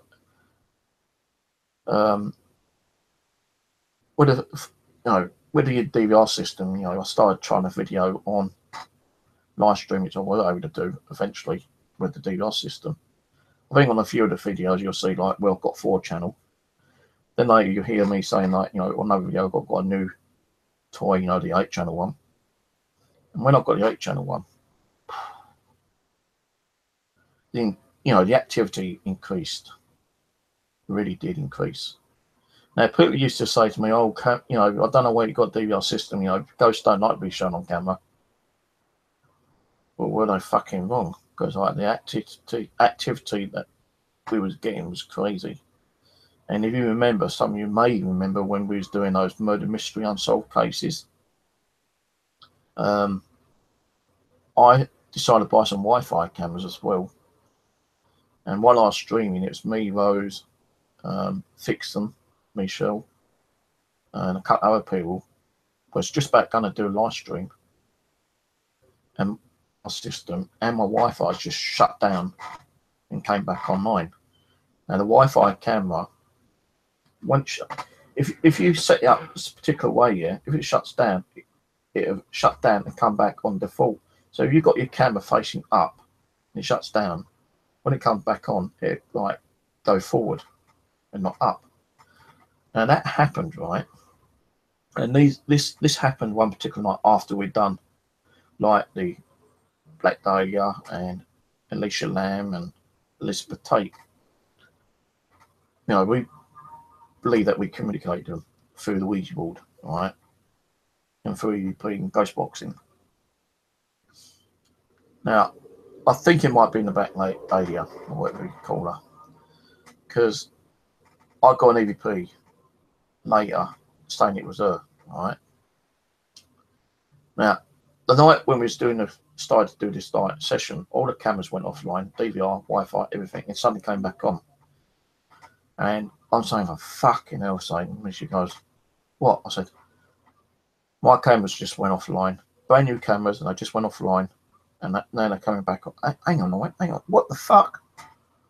What the fuck? She goes, what? I said, hang on, I've got to go back, I've got to review this. And I'm going through the 2 Wi-Fi cameras in the living room and the 2 DVR cameras in the living room, trying to fucking see what the hell happened. And would you believe it wasn't recorded on memory? But the weirdest thing is that when the DVR systems came back on and the Wi-Fi, although the Wi-Fi didn't go back to the position I sent it, Perry was on as well. And he goes, if you well, actually, I think it might have been a stream after Perry saw it because he reviewed it. But when all the systems came back up, when I went, what the fuck was that? I saw like this great big black mass appear in front of the Wi-Fi camera. And I'm thinking, what the fuck is that? And I said, I don't know if you can see this guy, but I'm trying to review it on the cameras while we're live streaming. I'm not seeing nothing. We might call it on YouTube. And would you believe, the webcam had actually picked up the screen share of my cameras, which I was doing at the time. And you could see on the top right hand corner of the cameras, this black mass appear. Only for a second or two, then disappear. Now, when Perry came on, I think the next stream, I think it was, he said, I found something interesting, Steve. He goes, you need to check this out. And he'd done a frame by frame. And he goes, watch carefully at the images. First of all, it starts off like a mist, black mist.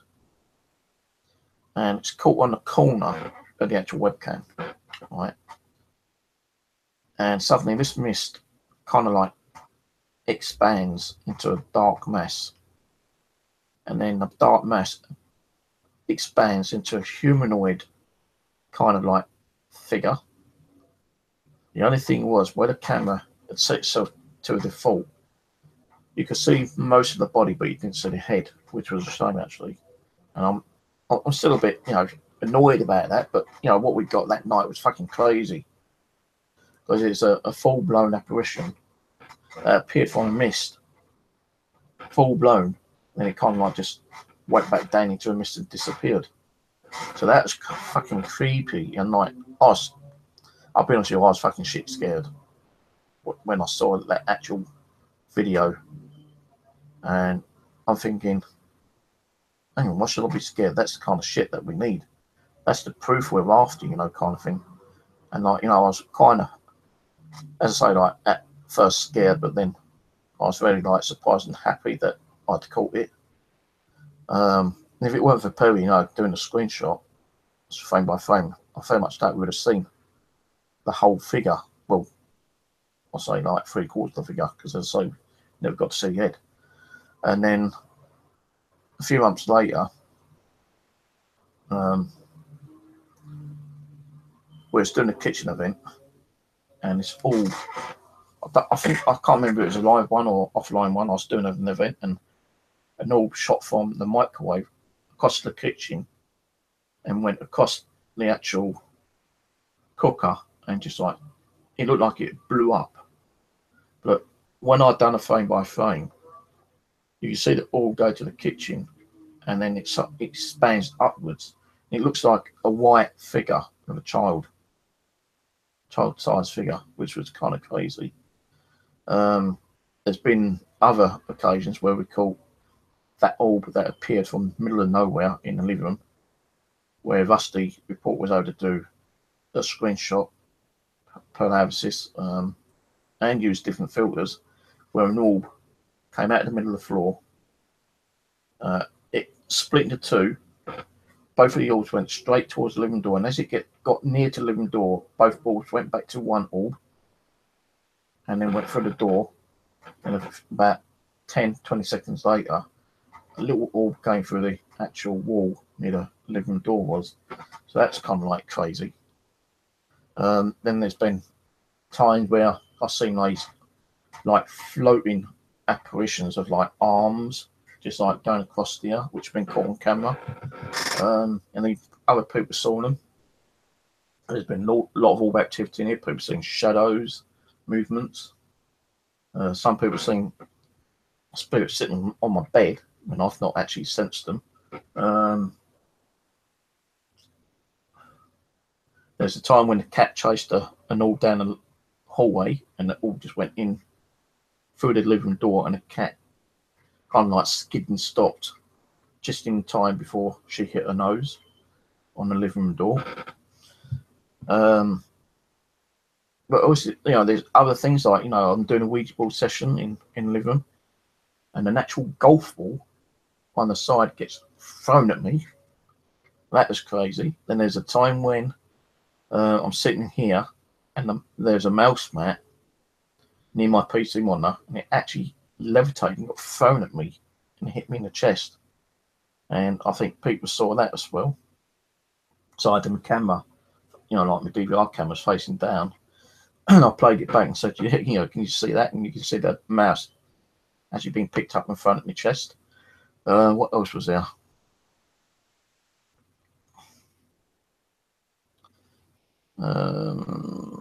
There's so much stuff. Some of it I just can't remember.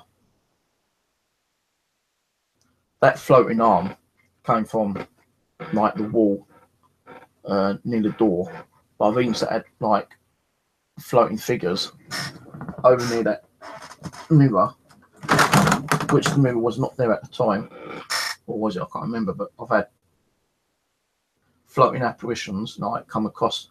There's one that actually come across, jumped on the bed, and then off, and then kind of like went up towards the cabinet, that shelf over there.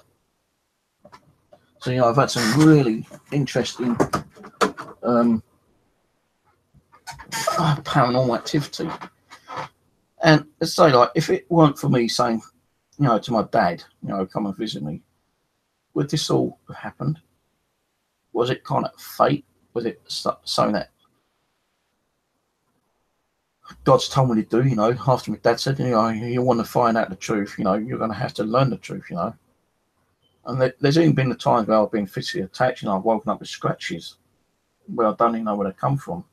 I've even been kind of like, there's a time when I was doing a live stream and I was really feeling sick and ill, and someone said, open the window, get up and get some fresh air in. And I've got up and opened the window, and as I turned, I had like an impact like that on the back of my shoulder. I went flying across the room, and I practically near enough hit the door with my head. It was that force. And I'm laying on the floor for about 2 minutes or so, trying to get breath, wondering what the fuck happened. People saying like, oh, you tripped over your bed, you tripped over your bed. And I tried debunking it. Like, if I tripped, I'd just like trip and fall on my knees. I wouldn't go flying like I did. If you heard that impact like that, and my chair's squeaking too much. Stop squeaking, chair, like that. You can actually hear it go like that. So, come on. I didn't have to fake that. That happened. And people, are still doubting that, and I don't give a shit because I know what happened. There's been times where, I've heard my doors rattling and I'm thinking, well, what the hell's that? And there's been no wind outside, the windows are closed or open, but there's no gust of air coming from anywhere. You've even seen the cat kind of looking around and running around and jumping about, and I still don't know why that hallway door keeps opening. It's opening again today. It was open yesterday. It's been opening every single day. Sometimes it's 2 or 3 times a day. Sometimes I'm sitting here watching TV or doing a video or doing a stream, and you can actually hear the door handle click. And I thought I just saw something go past here then. Little black, kind of skinny kind of thing. Might have just been some kind of reflection on the screen, I don't know. I thought I just saw something go past here, like a black, probably like thin object, like a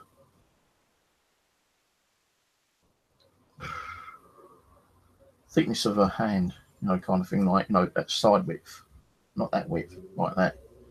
Kind of go like it, kind of went like that just then. Do I feel that there's still spirits around? Well, yeah, I do. There's definitely a lot of spiritual energies around. I can feel them, day in, day out. What got me into the dolls is because I always wondered if, spirits can attach themselves to the dolls.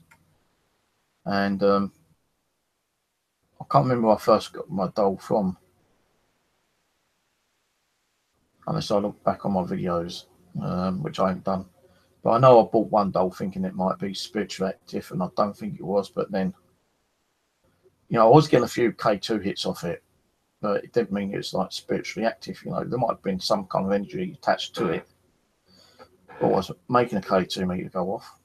And what actually got me to do this was Simon James. I think he had one at the time, and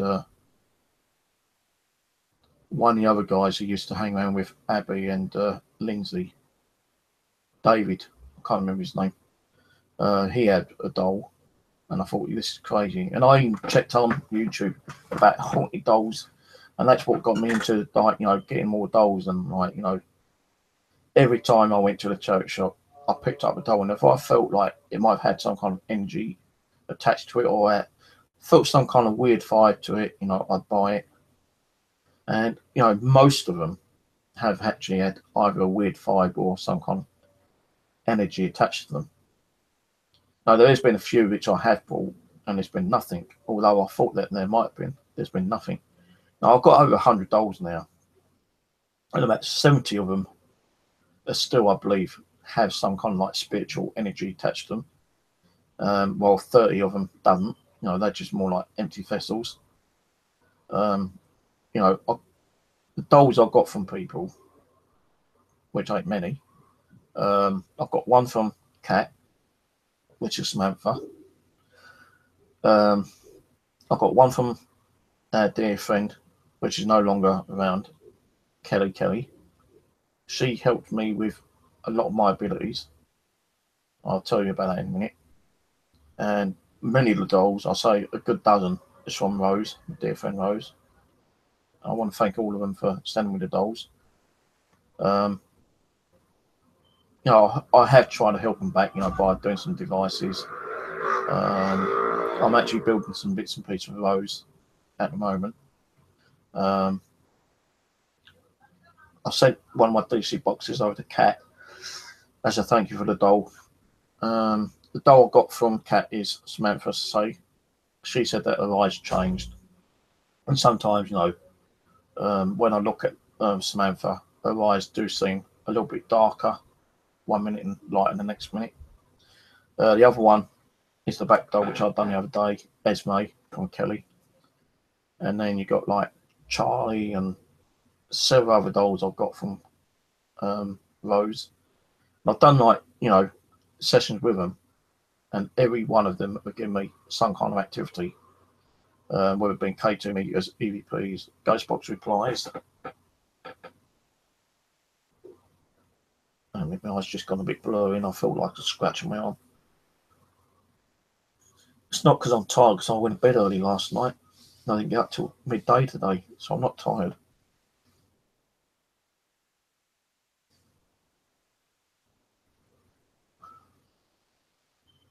Don't know why I fucking suddenly start feeling like emotional.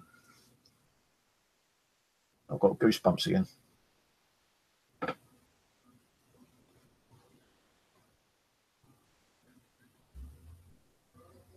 Don't know why. I feel like crying. Weird. And I've had that a couple of times in the past. Sometimes that when you're doing this, you're sitting here doing nothing, and then, you can be watching TV and something might hit you. And, you either might start feeling very happy or very sad and emotional. And you'll get those like chills, goosebumps. And at the moment, I've got chills, goosebumps, and I feel like emotional at the moment for some reason. I'm trying to block them at the moment because I want to finish this off as soon as I can. But, you do get those weird sensations when the spirit's trying to communicate with you. And with Kelly, she said to me on one of my streams, you got several abilities that are hitting you at one go, clairvoyance. You're becoming more sensitive and becoming more empathic. And, you got your drawing abilities. And, I said, well, I can't handle all those in one go. I'm going to have to kind of like control it and do it bit by bit. She said, no, you can't do that. You got to like deal with it in one go, or otherwise it's just gonna knock you so bad, it'll probably end up seriously injuring you. And I've had to like, okay, right, if it's going to happen, it's going to happen. And I've also been told by one of my other spirits,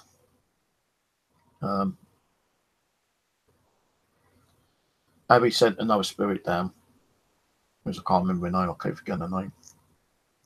But she's going to be helping me to build up the ability to see spirits, physically see them.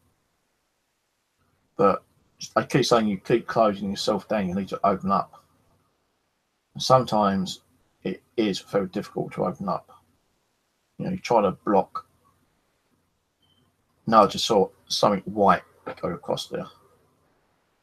Something white, like. It can be hard to open up. And, you try to lock yourself down. It's trying to, like, put a wall in between you and the spirit world. And funny saying that, there's a time when me and Olita was like a little issue. And I went on a live stream one day. And now, me and Olita was okay, we're friends again. And I went on a stream saying, oh, I've got to go. Can you do me a card reading? Do me a card reading. I've got to go. And whoever stream it was said to Lolita, you've got to go.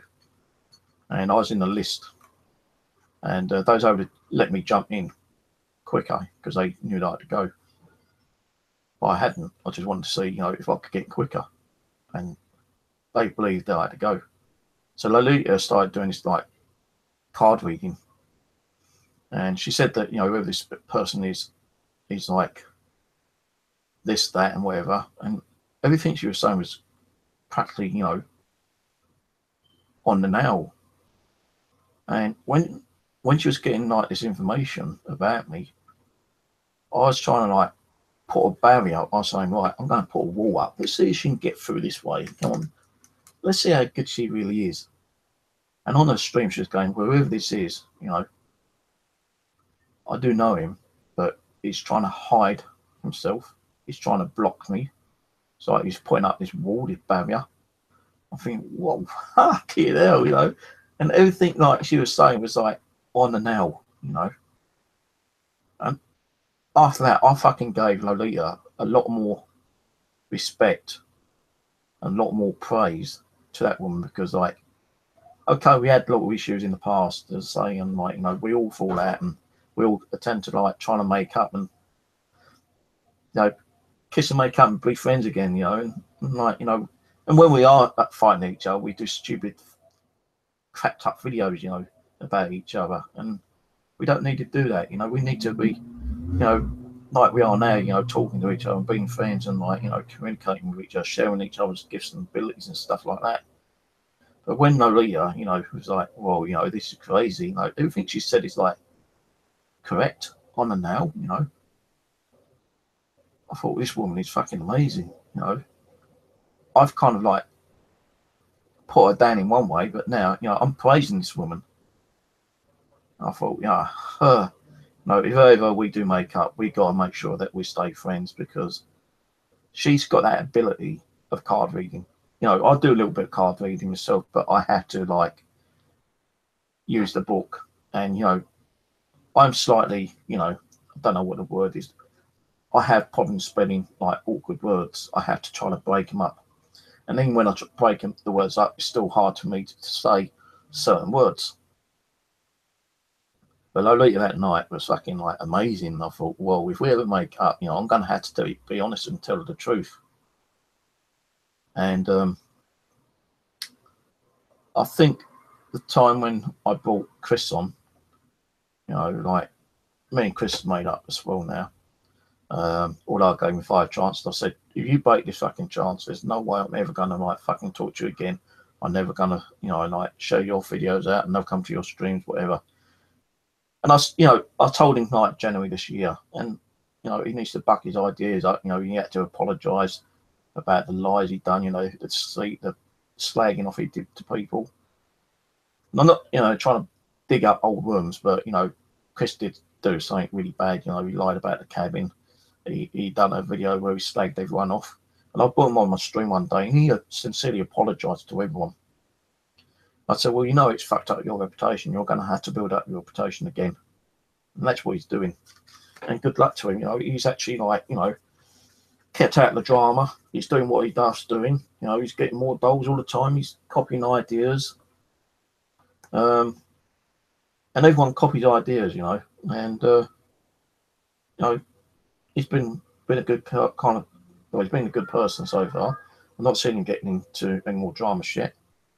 So with Lolita as well, she's been getting on with her stuff, and sometimes I'll invite her on to hang out.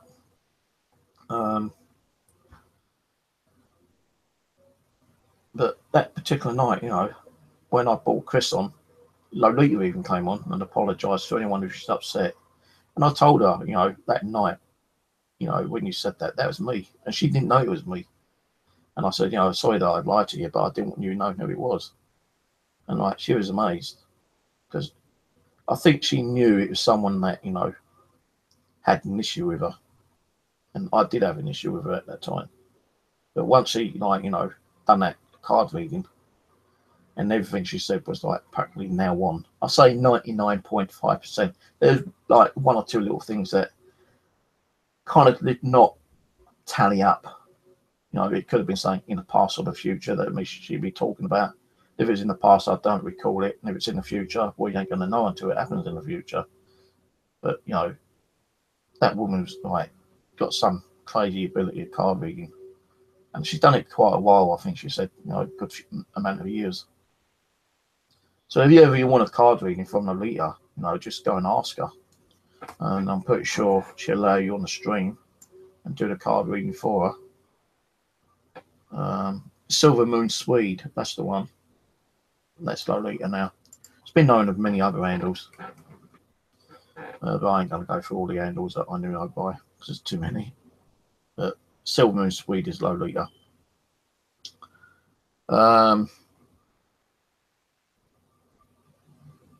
Just recently, we have been getting communication from someone. I'm not going to say the name, but me and Rose has been getting communication from a particular friend of ours who has sadly departed the human world and gone into the spirit world. And,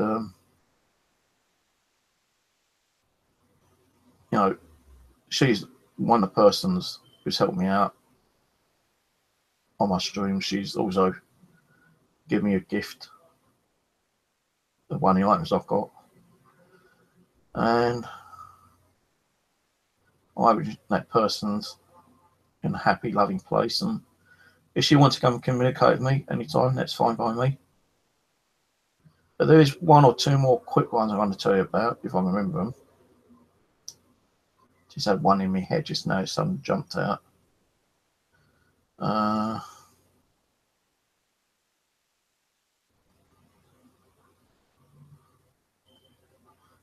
remember speaking to my mum when I first got into this. I said, look, Mum, I really want to learn and build up the knowledge about the spirit world, yeah? I want to communicate with ghosts, spirits, whatever you call them, and help them to move over by just doing prayers and things like that and communicating with them. What do you think of that? And my mum said, Stephen, do what you want to do. Do what your heart tells you to do. As long as you're doing something, what you want to do, and you're not out there beating up people, breaking in, raping, killing, murdering, whatever, then just go with the flow, Although it's a crazy thing that you're doing, and I don't really believe in it, but just go with what your heart tells you, but just be careful, because I don't know harm coming to you, kind of thing, and spirits can actually harm you, especially the nasty, evil, negative ones, and the demonic ones. I know demons are probably real, yeah, just like angels, God and the devil. The thing being is that demons, I know there's demons around, there's probably loads of demons, hundreds of thousands of demons, but it's going to be very a rare opportunity to even communicate with and come in conflict with a demon. Negative spirits, yes, you're going to get a shitload of negative spirits out there because they've died in certain ways and they don't realise they've died.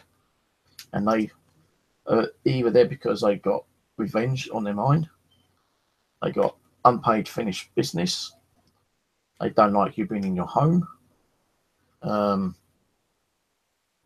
they've murdered someone, no, whatever. You're going to get negative spirits out there, and you're going to get the good ones. And there's a lot of spirits out there that are out there trapped in limbo. You know, they don't realise that they've either been killed, murdered, or died of natural causes, or by an accident, car accident, bombing accident, airplane crash, or whatever, you know. And they don't realise they're dead. And they're coming to us to try to find out what the hell's happening. You know, sometimes they come and tell us a story. Sometimes they come and tell us a message. Sometimes they come because they need help to cross over.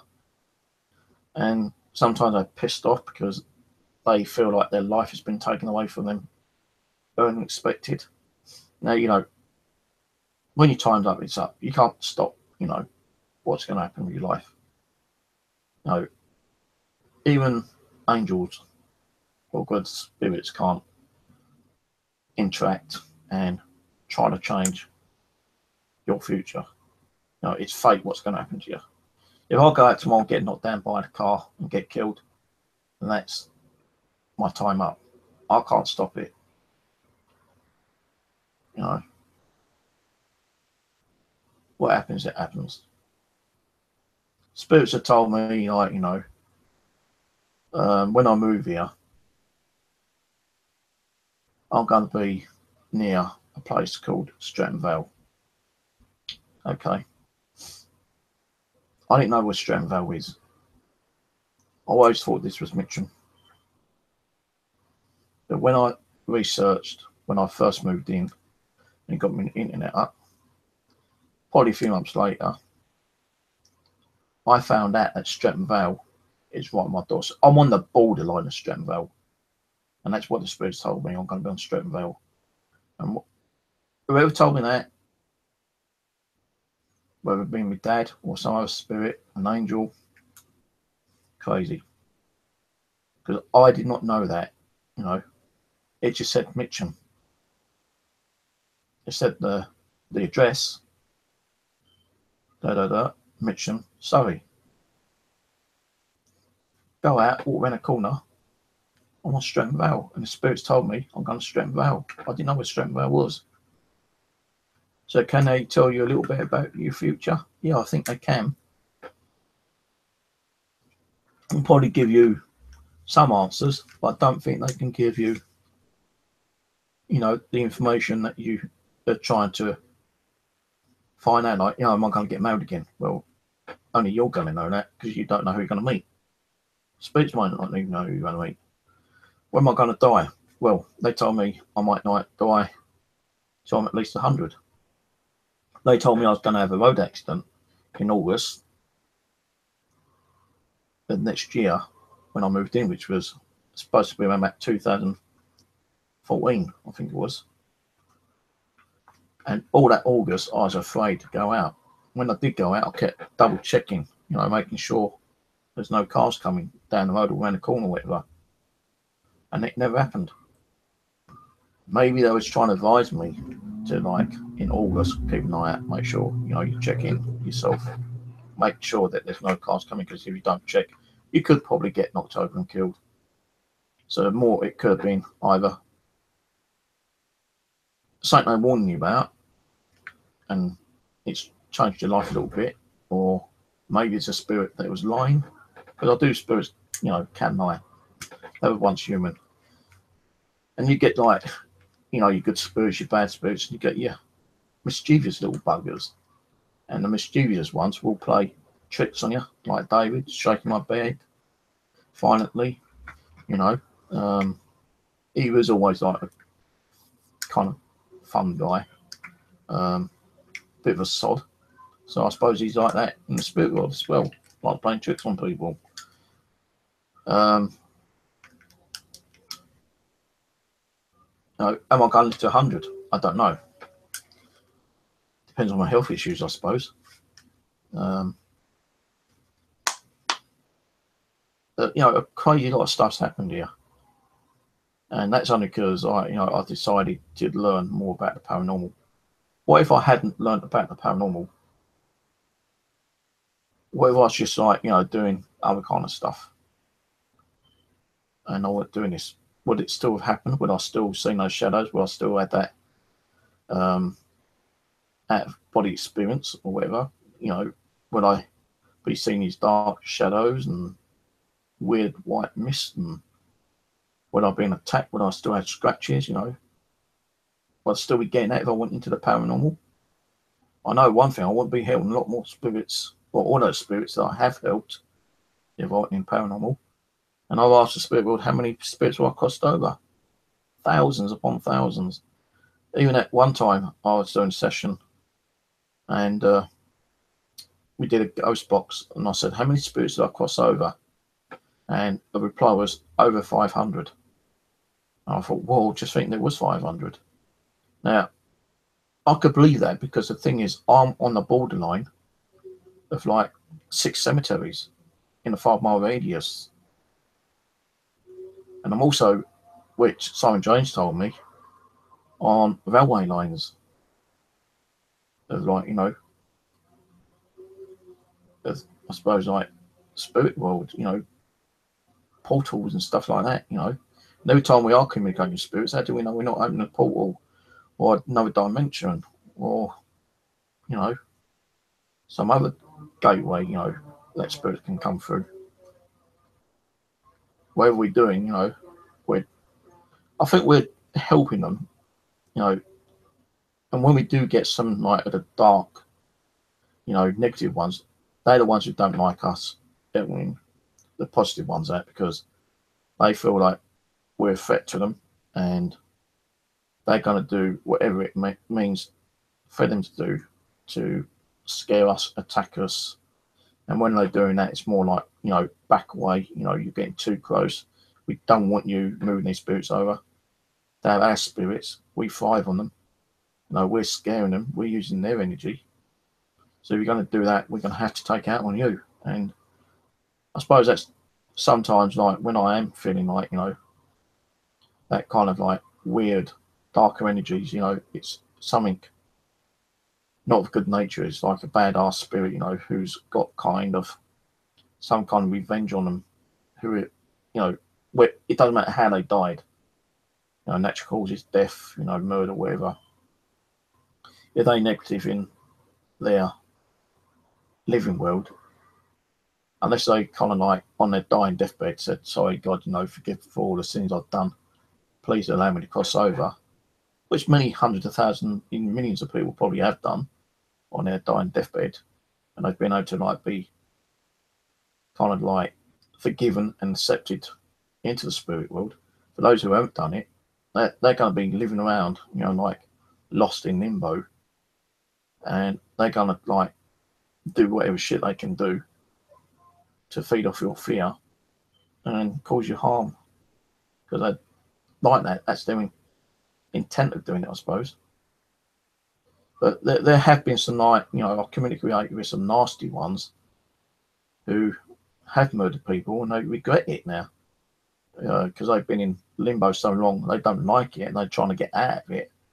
They don't know how to do it, so they've come through and communicated with me. So look, I'm sorry for what I've done. I said, well, you got to say sorry to God, but I don't believe in God. Well, you have to believe in God. Say, God, I now believe in you. Can you please forgive my sins and repent me, kind of thing, and help me to cross over.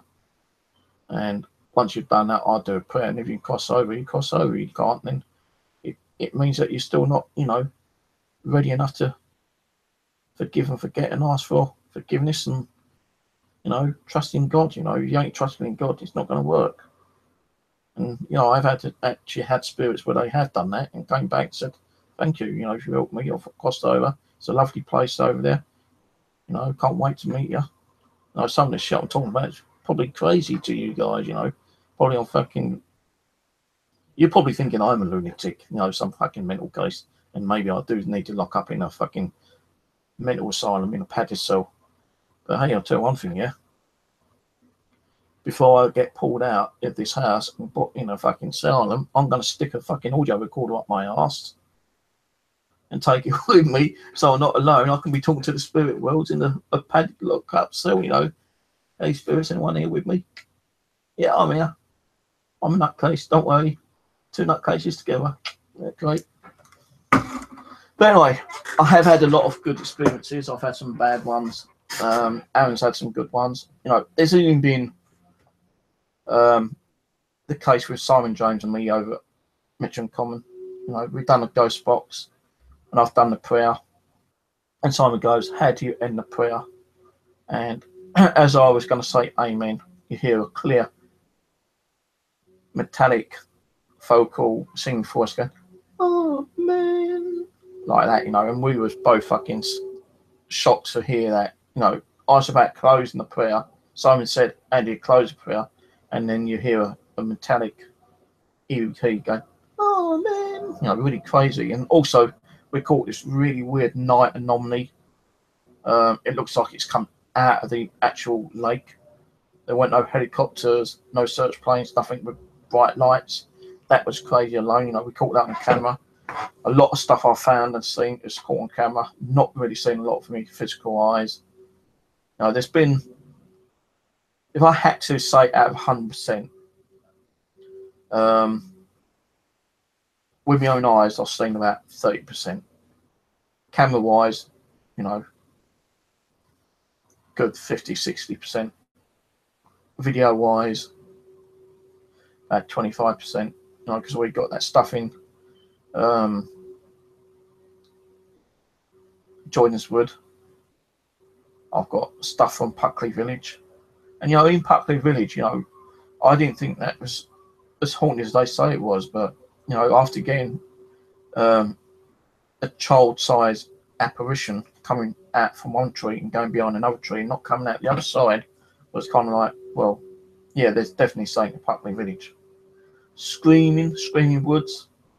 No, I'm not going to say Screaming Woods isn't, you know, like, really known as Screaming Woods as in like paranormal. Maybe it is, but the time we were down here, yeah, we heard screams of females, but they were females being chased around by their boyfriends. That's what we heard, and you could tell, you know, it was, you know, physical living females, because it was like on a Friday night. There's a pub nearby, and you could hear the music, and you could hear them laughing and joking around.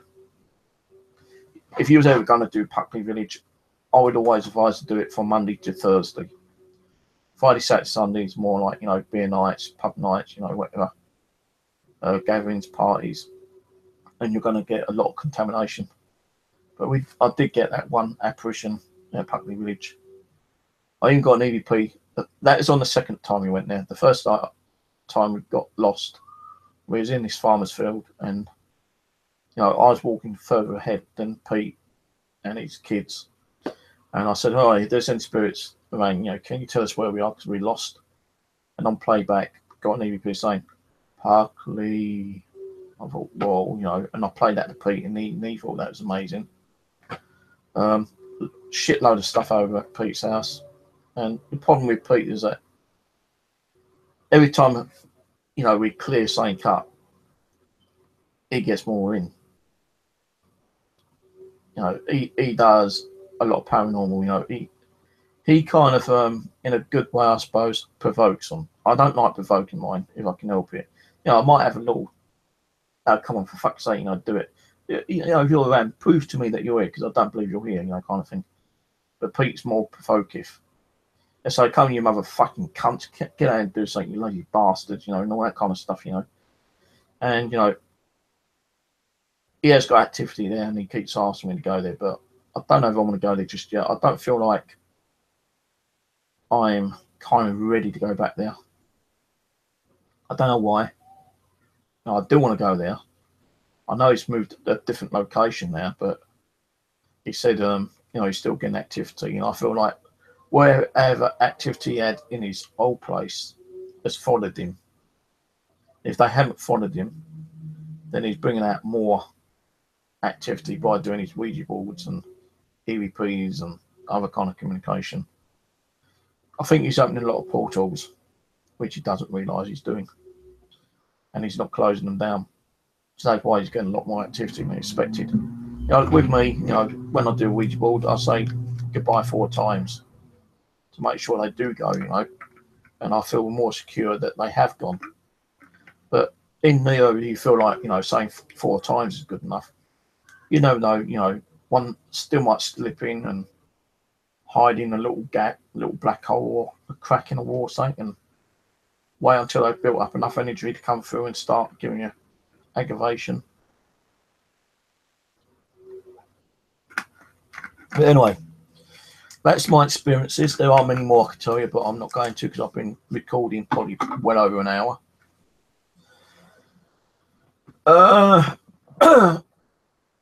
Just a little bit of advice though, before I do finish. Let me just go and get another drink so I finish. I'll be with you in a second.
Right, okay, I'll go to the loo as well.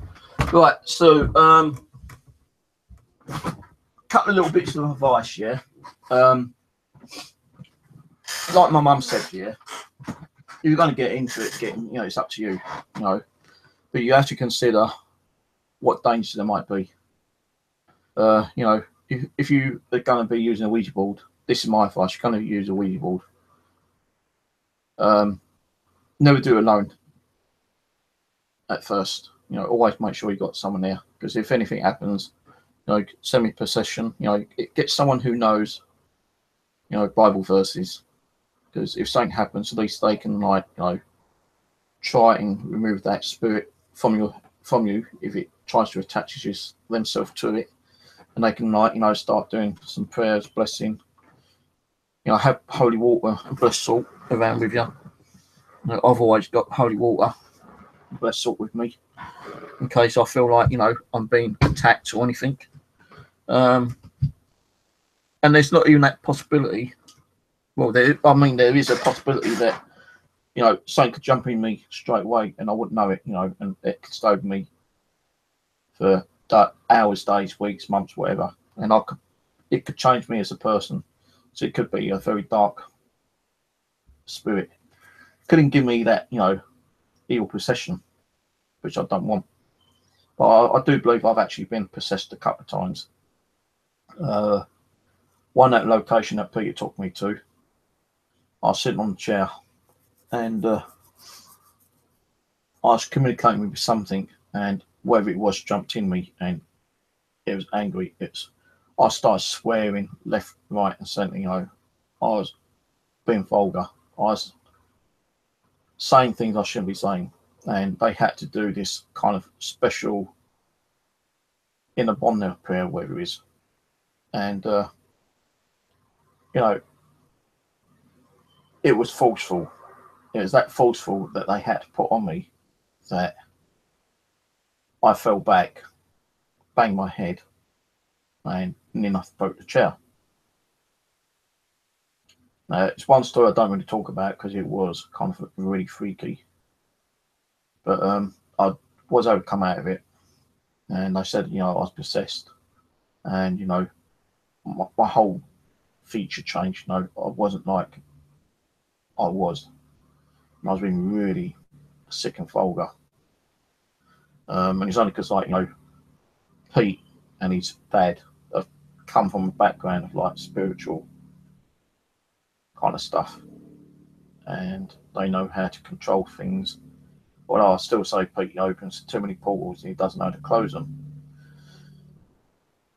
So he needs to be a bit more careful, because we're all learning from each other. Sometimes we might kind of like learn something and expand our knowledge quicker to those who already have knowledge like of 20 years. I could start learning so much knowledge that I could outbeat him, and it's only taken me 2 years, kind of thing. And it's took him 30 years. I don't know. That's a possibility. So when you're doing any kind of like seance, if you want to call it, doing an EVP, ghost box, Ouija board, pendulums, classed as a seance. And when you're doing that, you need to have a couple of people there with you, with some kind of like, you don't have to be religious, I don't think, but as long as they know a part of religion, prayers, blessings, how to get you out of a possession or an attachment or an attack, and that's what you need. Someone there who can back you up. So you're doing it on yourself, it is dangerous. And I'm doing it all the time, and it is dangerous for me to do what I'm doing right now. If anything happens, I'm screwed. My kids wouldn't know what to do. My family wouldn't know what to do. The only people that probably know how to do it is you, but you don't live in me. There's only probably three people who's got my phone number.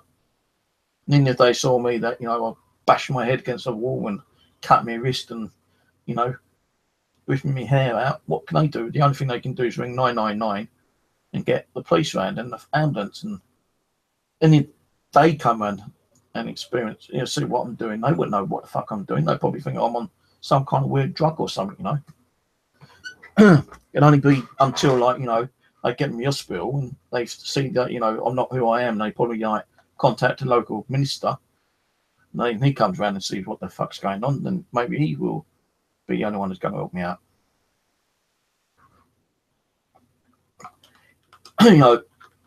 People said to me, even my mum, look, they were once human. If they never harmed you when they was alive, they're not going to harm you now. Okay. It's 999 in UK and 121, I think, for a non-emergency, but you need to contact the police over a certain thing. So like, okay, they were human once, they didn't harm you when they was alive, they're not going to harm you now. Well, there's a possibility that they can. If they're pissed off and angry about something, they will harm you. So when you're doing a ghost box EVP, be careful, make sure you've got blessed water, prayers, holy water. Always protect yourself, wear costs and chains, And even having all that protection may not protect you against something really dark and demonic. I've seen stuff on YouTube and on movies where they have crosses, blessed water, prayers and everything like that. And something dark and demonic is just kind of like, in some way, bypassed that and done people real bad harm. But demons is a very rare kind of thing, I think. Like 1 in 100,000, maybe 1 in a million. Always close a Ouija board down with a prayer, or do a prayer before you do the Ouija board, and then close it down properly. You see the way I do it. When I close my prayers, when I close the Ouija board down, I'll put the planchette down to goodbye, or the spirit put it down to goodbye, and I say, right, thank you for communicating with us. Who I spoke to, you must now depart and vacate unless you're a resident here, which I'll give permission. I bid you farewell, and you must go back from where you came from. Thanks for communicating with me. God bless. goodbye. Something like that I'll do. And then I'll do a quick prayer in your head. And I'll then say like, goodbye, goodbye, goodbye. This board is now over and done with. I was supposed to come through and communicate with me. And then I'll say, the session's ended, over and done with, and I'll put the board behind me. Ghost boxing, EVPs, anything you're using is a way of communicating with spirits. You know, even with the Ouija, you know, people say the Ouija board is the most dangerous thing. No, to me, it's just a tool. You know, the things you see on YouTube is just like dramatic crap, to be honest with you. Yeah, okay, some of them have been real, and some people have been physically attacked and possibly physically possessed because they don't know what they're doing. Then some of the people who do know what they're doing have also had some kind of attachments or been followed back from like a seance back home, and they've not done proper like closing them prayers or whatever. Then if they have, you know, there's still a possibility that something's still creeping through and following them home. You know, it doesn't mean just the Ouija board. You know, with the Ouija board, it's a tool you communicate with them. It's like an EVP recorder, a ghost box. You're still communicating with spirits. It's still a danger in one way if you don't know what you're doing.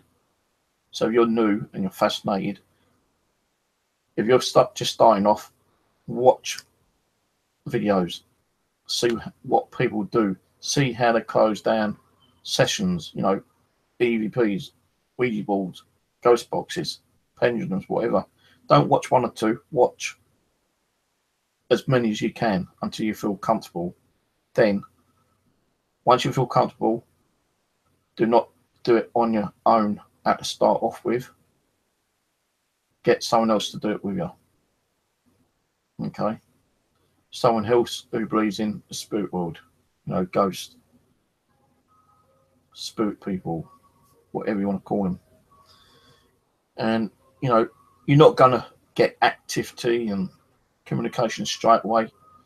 You might do, you might not do. You know, always do research on the devices you want to buy, like K2 meters, EMF meters, ghost boxes, audio recorders, camcorders with night vision, full spectrum cameras.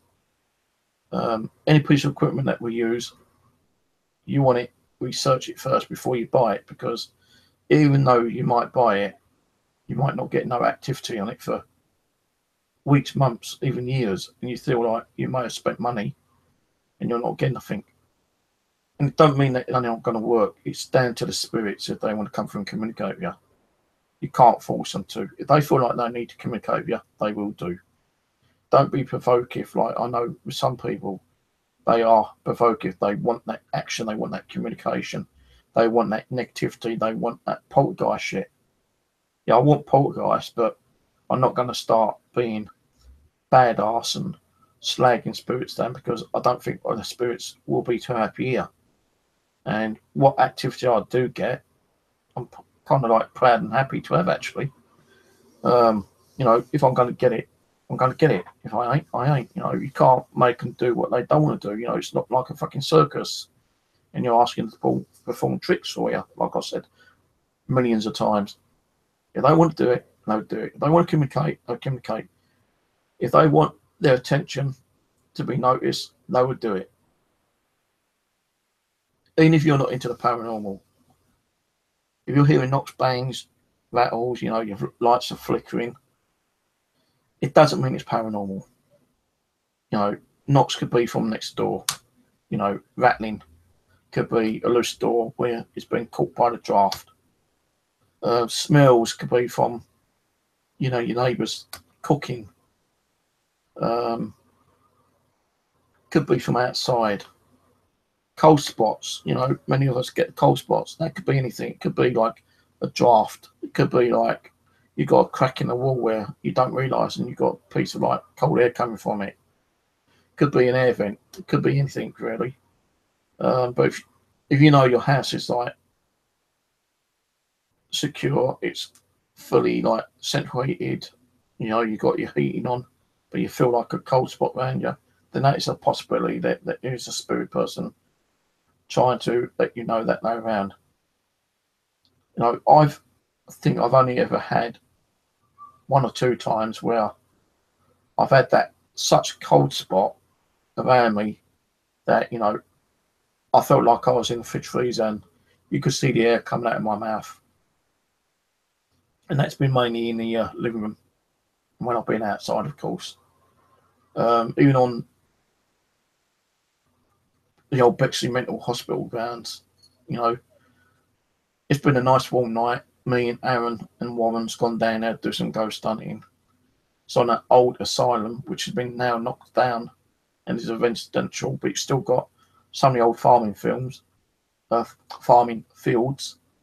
And you know, when we try communicating spirits, you could feel the temperature suddenly drop dramatically.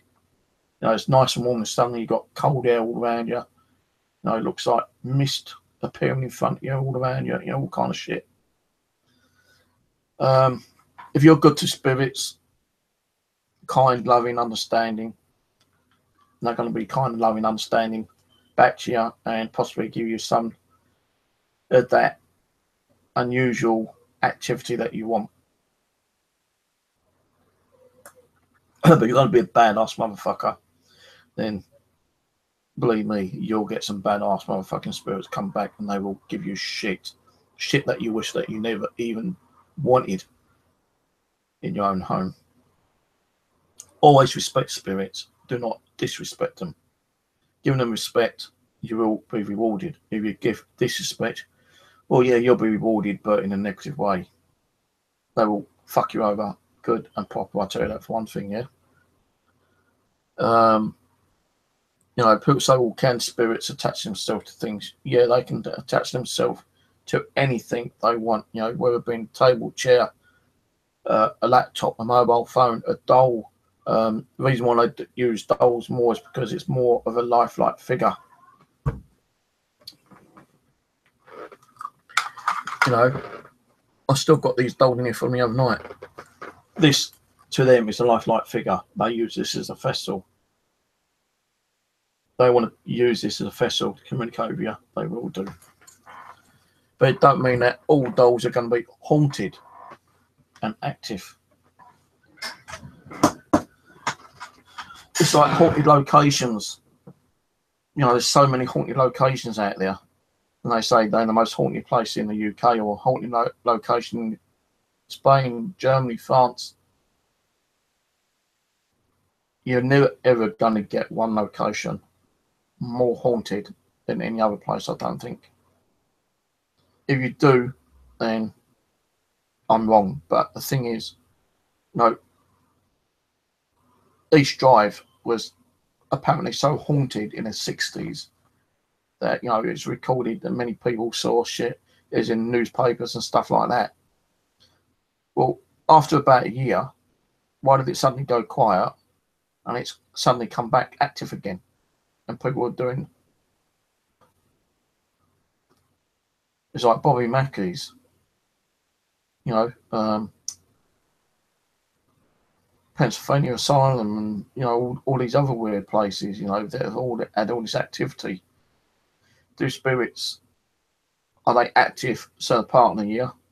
Well, I've been told spiritual activity can be only active certain parts of the year. You know, like Abby told me, you know, certain parts of the year they are very active, and then part of the year they kind of dormant. It's because of the rotation of the Earth, you know, the atmosphere, the EMF that runs through the world, you know, weather conditions, you know, moon conditions, you know, all different kinds of conditions contribute towards spiritual activity. And I suppose if all those conditions ain't right at that time, you ain't going to get shit. But if it is all right, you know, around about those conditions, then you will get stuff.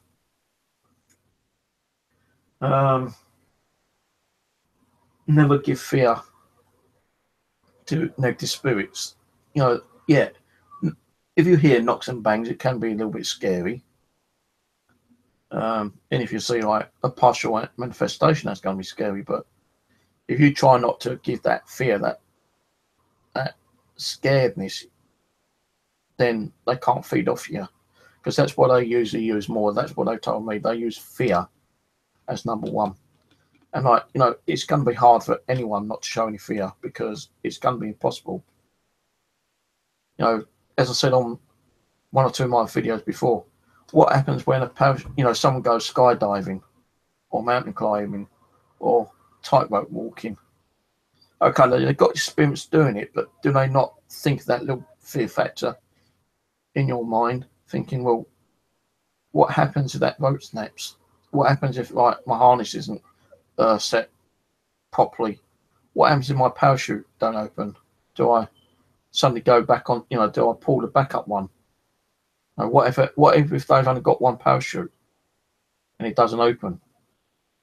No, well, they're going to be dead, aren't they, when they hit the floor? So everyone's got that fear factor. It doesn't matter about what you're thinking about. You could be thinking, well, what if I go out today and I'll get knocked over? You're giving that fear that into your brain, and that's what they feeding off you. It's like when I go out and my knee starts playing up, I'm thinking, well, what if I collapse in the street and I can't get up and there's no one around? I'm feeding myself that little bit of fear, and that's what I prefer, fear. So if you're a person who doesn't show fear, and you're like one mean motherfucker, and you go through anything through life, knowing that you ain't gonna give any fear, then maybe you won't be affected. I don't know, but everyone's got fear in their mind every minute of the day. You could be sitting there thinking, well, what happens if someone was to break in my house right now? What do I do? Do I pick up and call 999 emergency service?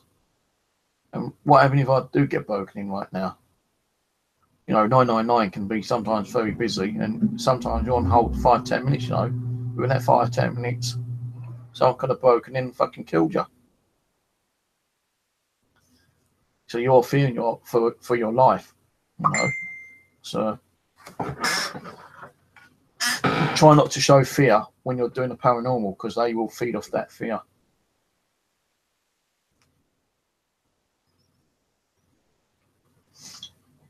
Wait a minute, I've just got a good message.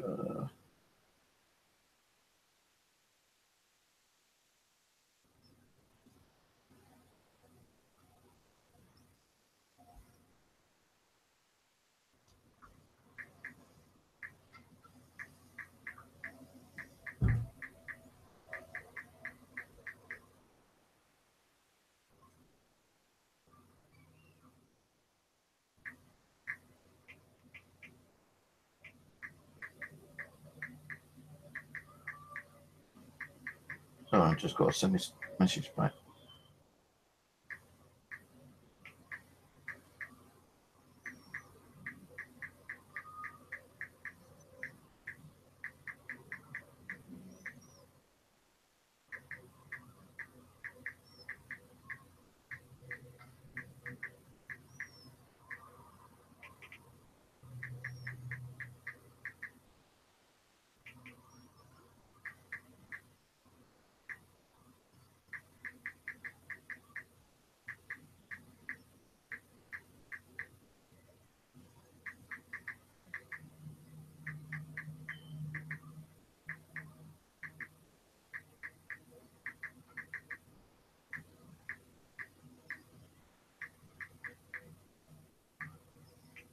Damn it, sorry, one minute.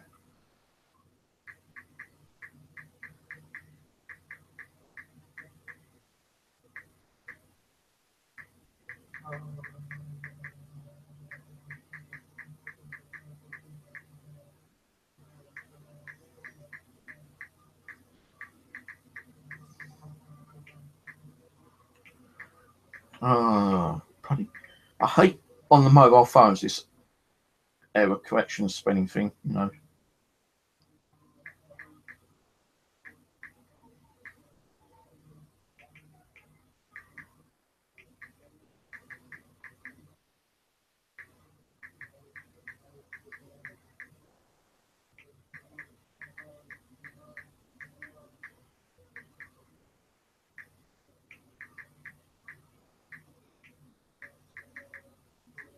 Right. Sorry about that. Some guy is selling magnets on Amazon, and I actually saw a message on Facebook that was selling them, and I said, well, you know, is there any chance you would be willing to sponsor me one? And he goes, well, at the moment we're not selling them in the UK. And I got a message through yesterday, I think it was, stating that he's now selling the magnets in the UK. And I'll do a review on it. Once I do the review, he'll actually refund me the money I spent on the magnet. So I will get possibly a free magnet, but I've got to buy it first, review it before I get the money back. And if I don't, then I'll be pissed. And he's actually replying back. So just don't show fear when you're doing the paranormal, because they will sense that fear. I know it's going to be hard not to, but any kind of little fear they feel can use it against you in a good or positive way. Because spirits do use a lot of energy, whether trying to communicate with you in a good way or a bad way. And if it's a good way, they don't get that fear out of you. They use other kinds of energy, such as electricity, EMF, energy from water, fire, earth, whatever. They use all different types.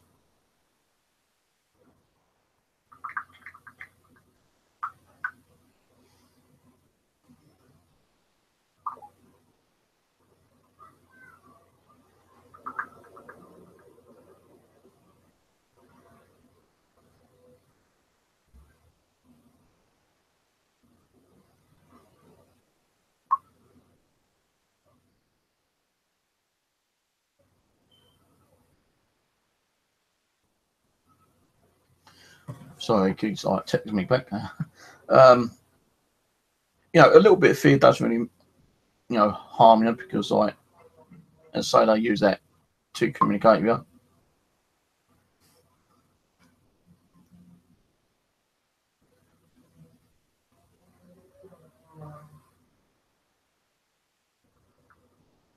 Oh, shit.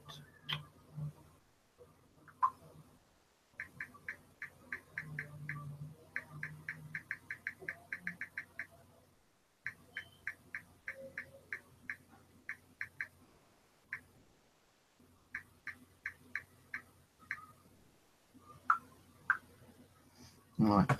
So, always review people's videos before you get out and do it. Review videos on equipment they buy.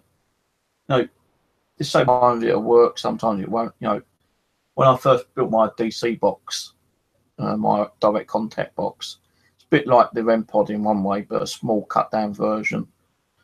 I was getting hits on the REM pod quite a lot, but nothing on the DC box. And I built two, and 6 weeks I wasn't getting nothing at all. It's only like when one of my friends on Facebook said, "Oh, I want one off you. They look interesting." I said, "Well, look, mate, I can't prove they're going to work, because I've had nothing from them for 6 weeks." He goes, "Because you had nothing, mate, don't mean the next person won't get nothing. And if I don't get nothing," he said, "then at least I've tried. It's money wasted, but anything we buy is an off chance if it works or not." So he had one off me. I sent it to him. The day he got it, he took it out on an investigation, and he went crazy ass for him. And when I saw the video, I thought, "You motherfucker, how comes you're getting it? How comes you're getting hits on it and I won't get nothing?"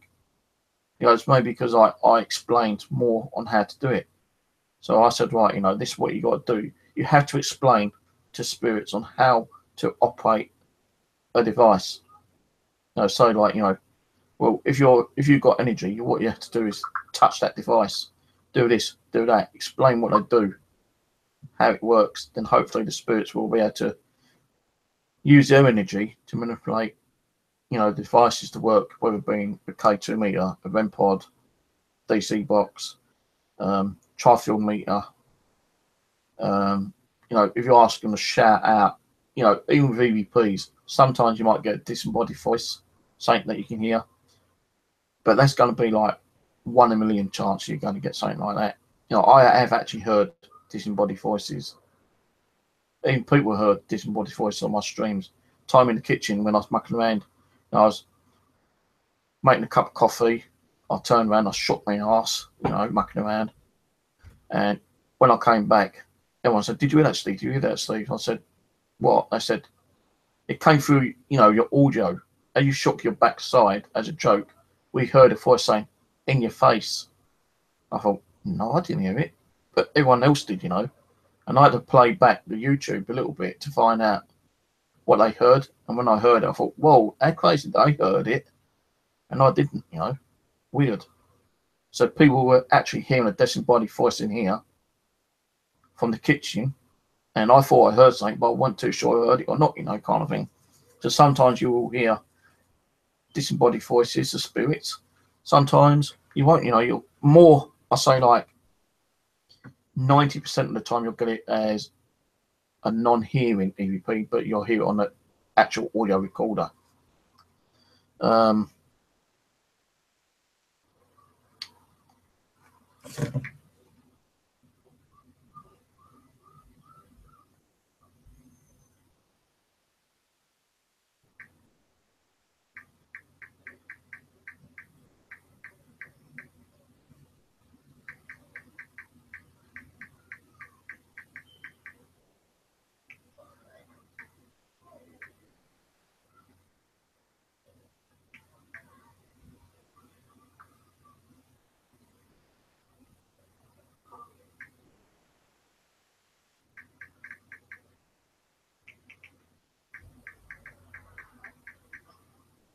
Oh, you poxy phone.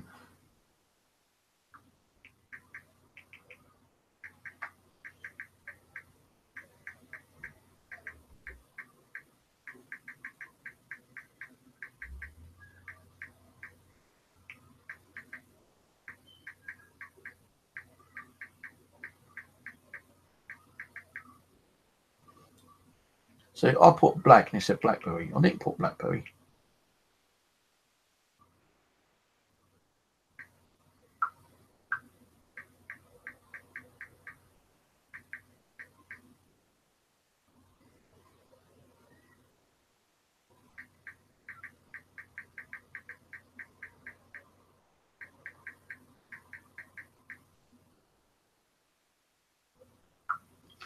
Sorry.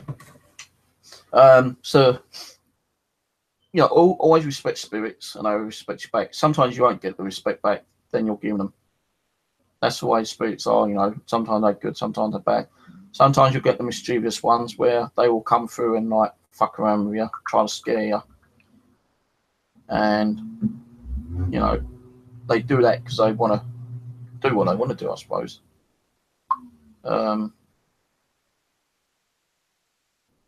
So, yeah, like, just respect them. And once you start respecting spirits, they will hopefully give you the activity that you want.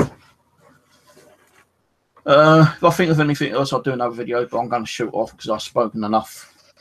My throat's hurting and I've got this guy doing shit for me right now.